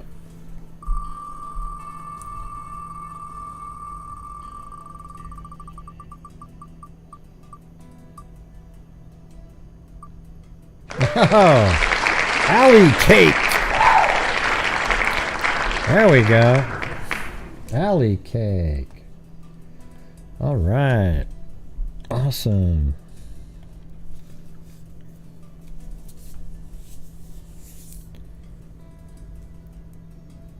Yeah, I don't know. Sure man does. Are you having some wine tonight, Ada?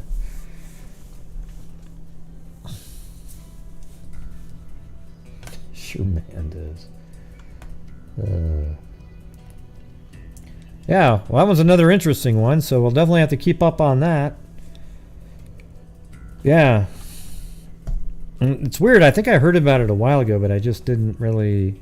I'm kind of glad in a way that we sort of waited around, because now we had all the information to formulate a reasonable sort of speculation on it, right? So everything we were just saying, you know, is obviously we don't know 100%, but it just sure seems like it. Now we know that there was a lot of turmoil in the relationship with the husband and his ex, and you know, they had 50-50 custody, but there was a lot of battling going on just endlessly in court, and then it all stopped one day because one of them got killed. So then you got to look at the side who was freed, I guess you could call it. Somebody else referred to that earlier. You know, so they're free at that moment. And then once you realize, okay, who benefited from him dying? Well, she did. Because now she has full custody and she doesn't have to battle anymore. And then you look at it and go, well, who knew that he had just dropped his kids off at somebody's house and drives the exact same way home every single time, and just 4 minutes after dropping off the 2 9-year-olds on date night, poof, he's murdered. And where does that lead back to? Well, it leads back again to the side that is now happy, the freed up side. It leads right back to them again. So everything points in that direction. Is it possible that it's some crazy other scenario? Sure. It's just not very likely anything other than what we're just saying right there. That has something to do with that household.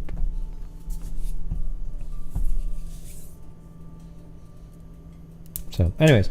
All right, everybody. Thank you all for being here tonight. We'll see you guys tomorrow. And, as I always say, everybody, until next time, be safe out there. Yeah, I've been doing this true crime thing for quite a while now.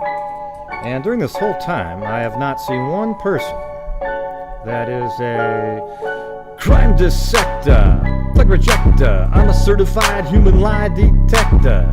Gonna get ya on a stretcher if you try and play me like an old projector. Crime sector is my nectar. Professor Gragel's gonna give another lecture. Crime collector, freak connector, and I'm always gonna be a pup protector. Fool deflector, interceptor, and I'm meaner than a spectre with a vector on his pector. With all respect, y'all, just remember I've a temple fucking checked ya. I have no agenda, I'm no pretender, and I'll serve it to you straight without the blender. And in the end, I'm gonna send ya on a mission to reveal the true offender. Yeah, so I'll just get right back to work. What the hell? Talk to you later. Huh? Be safe out there.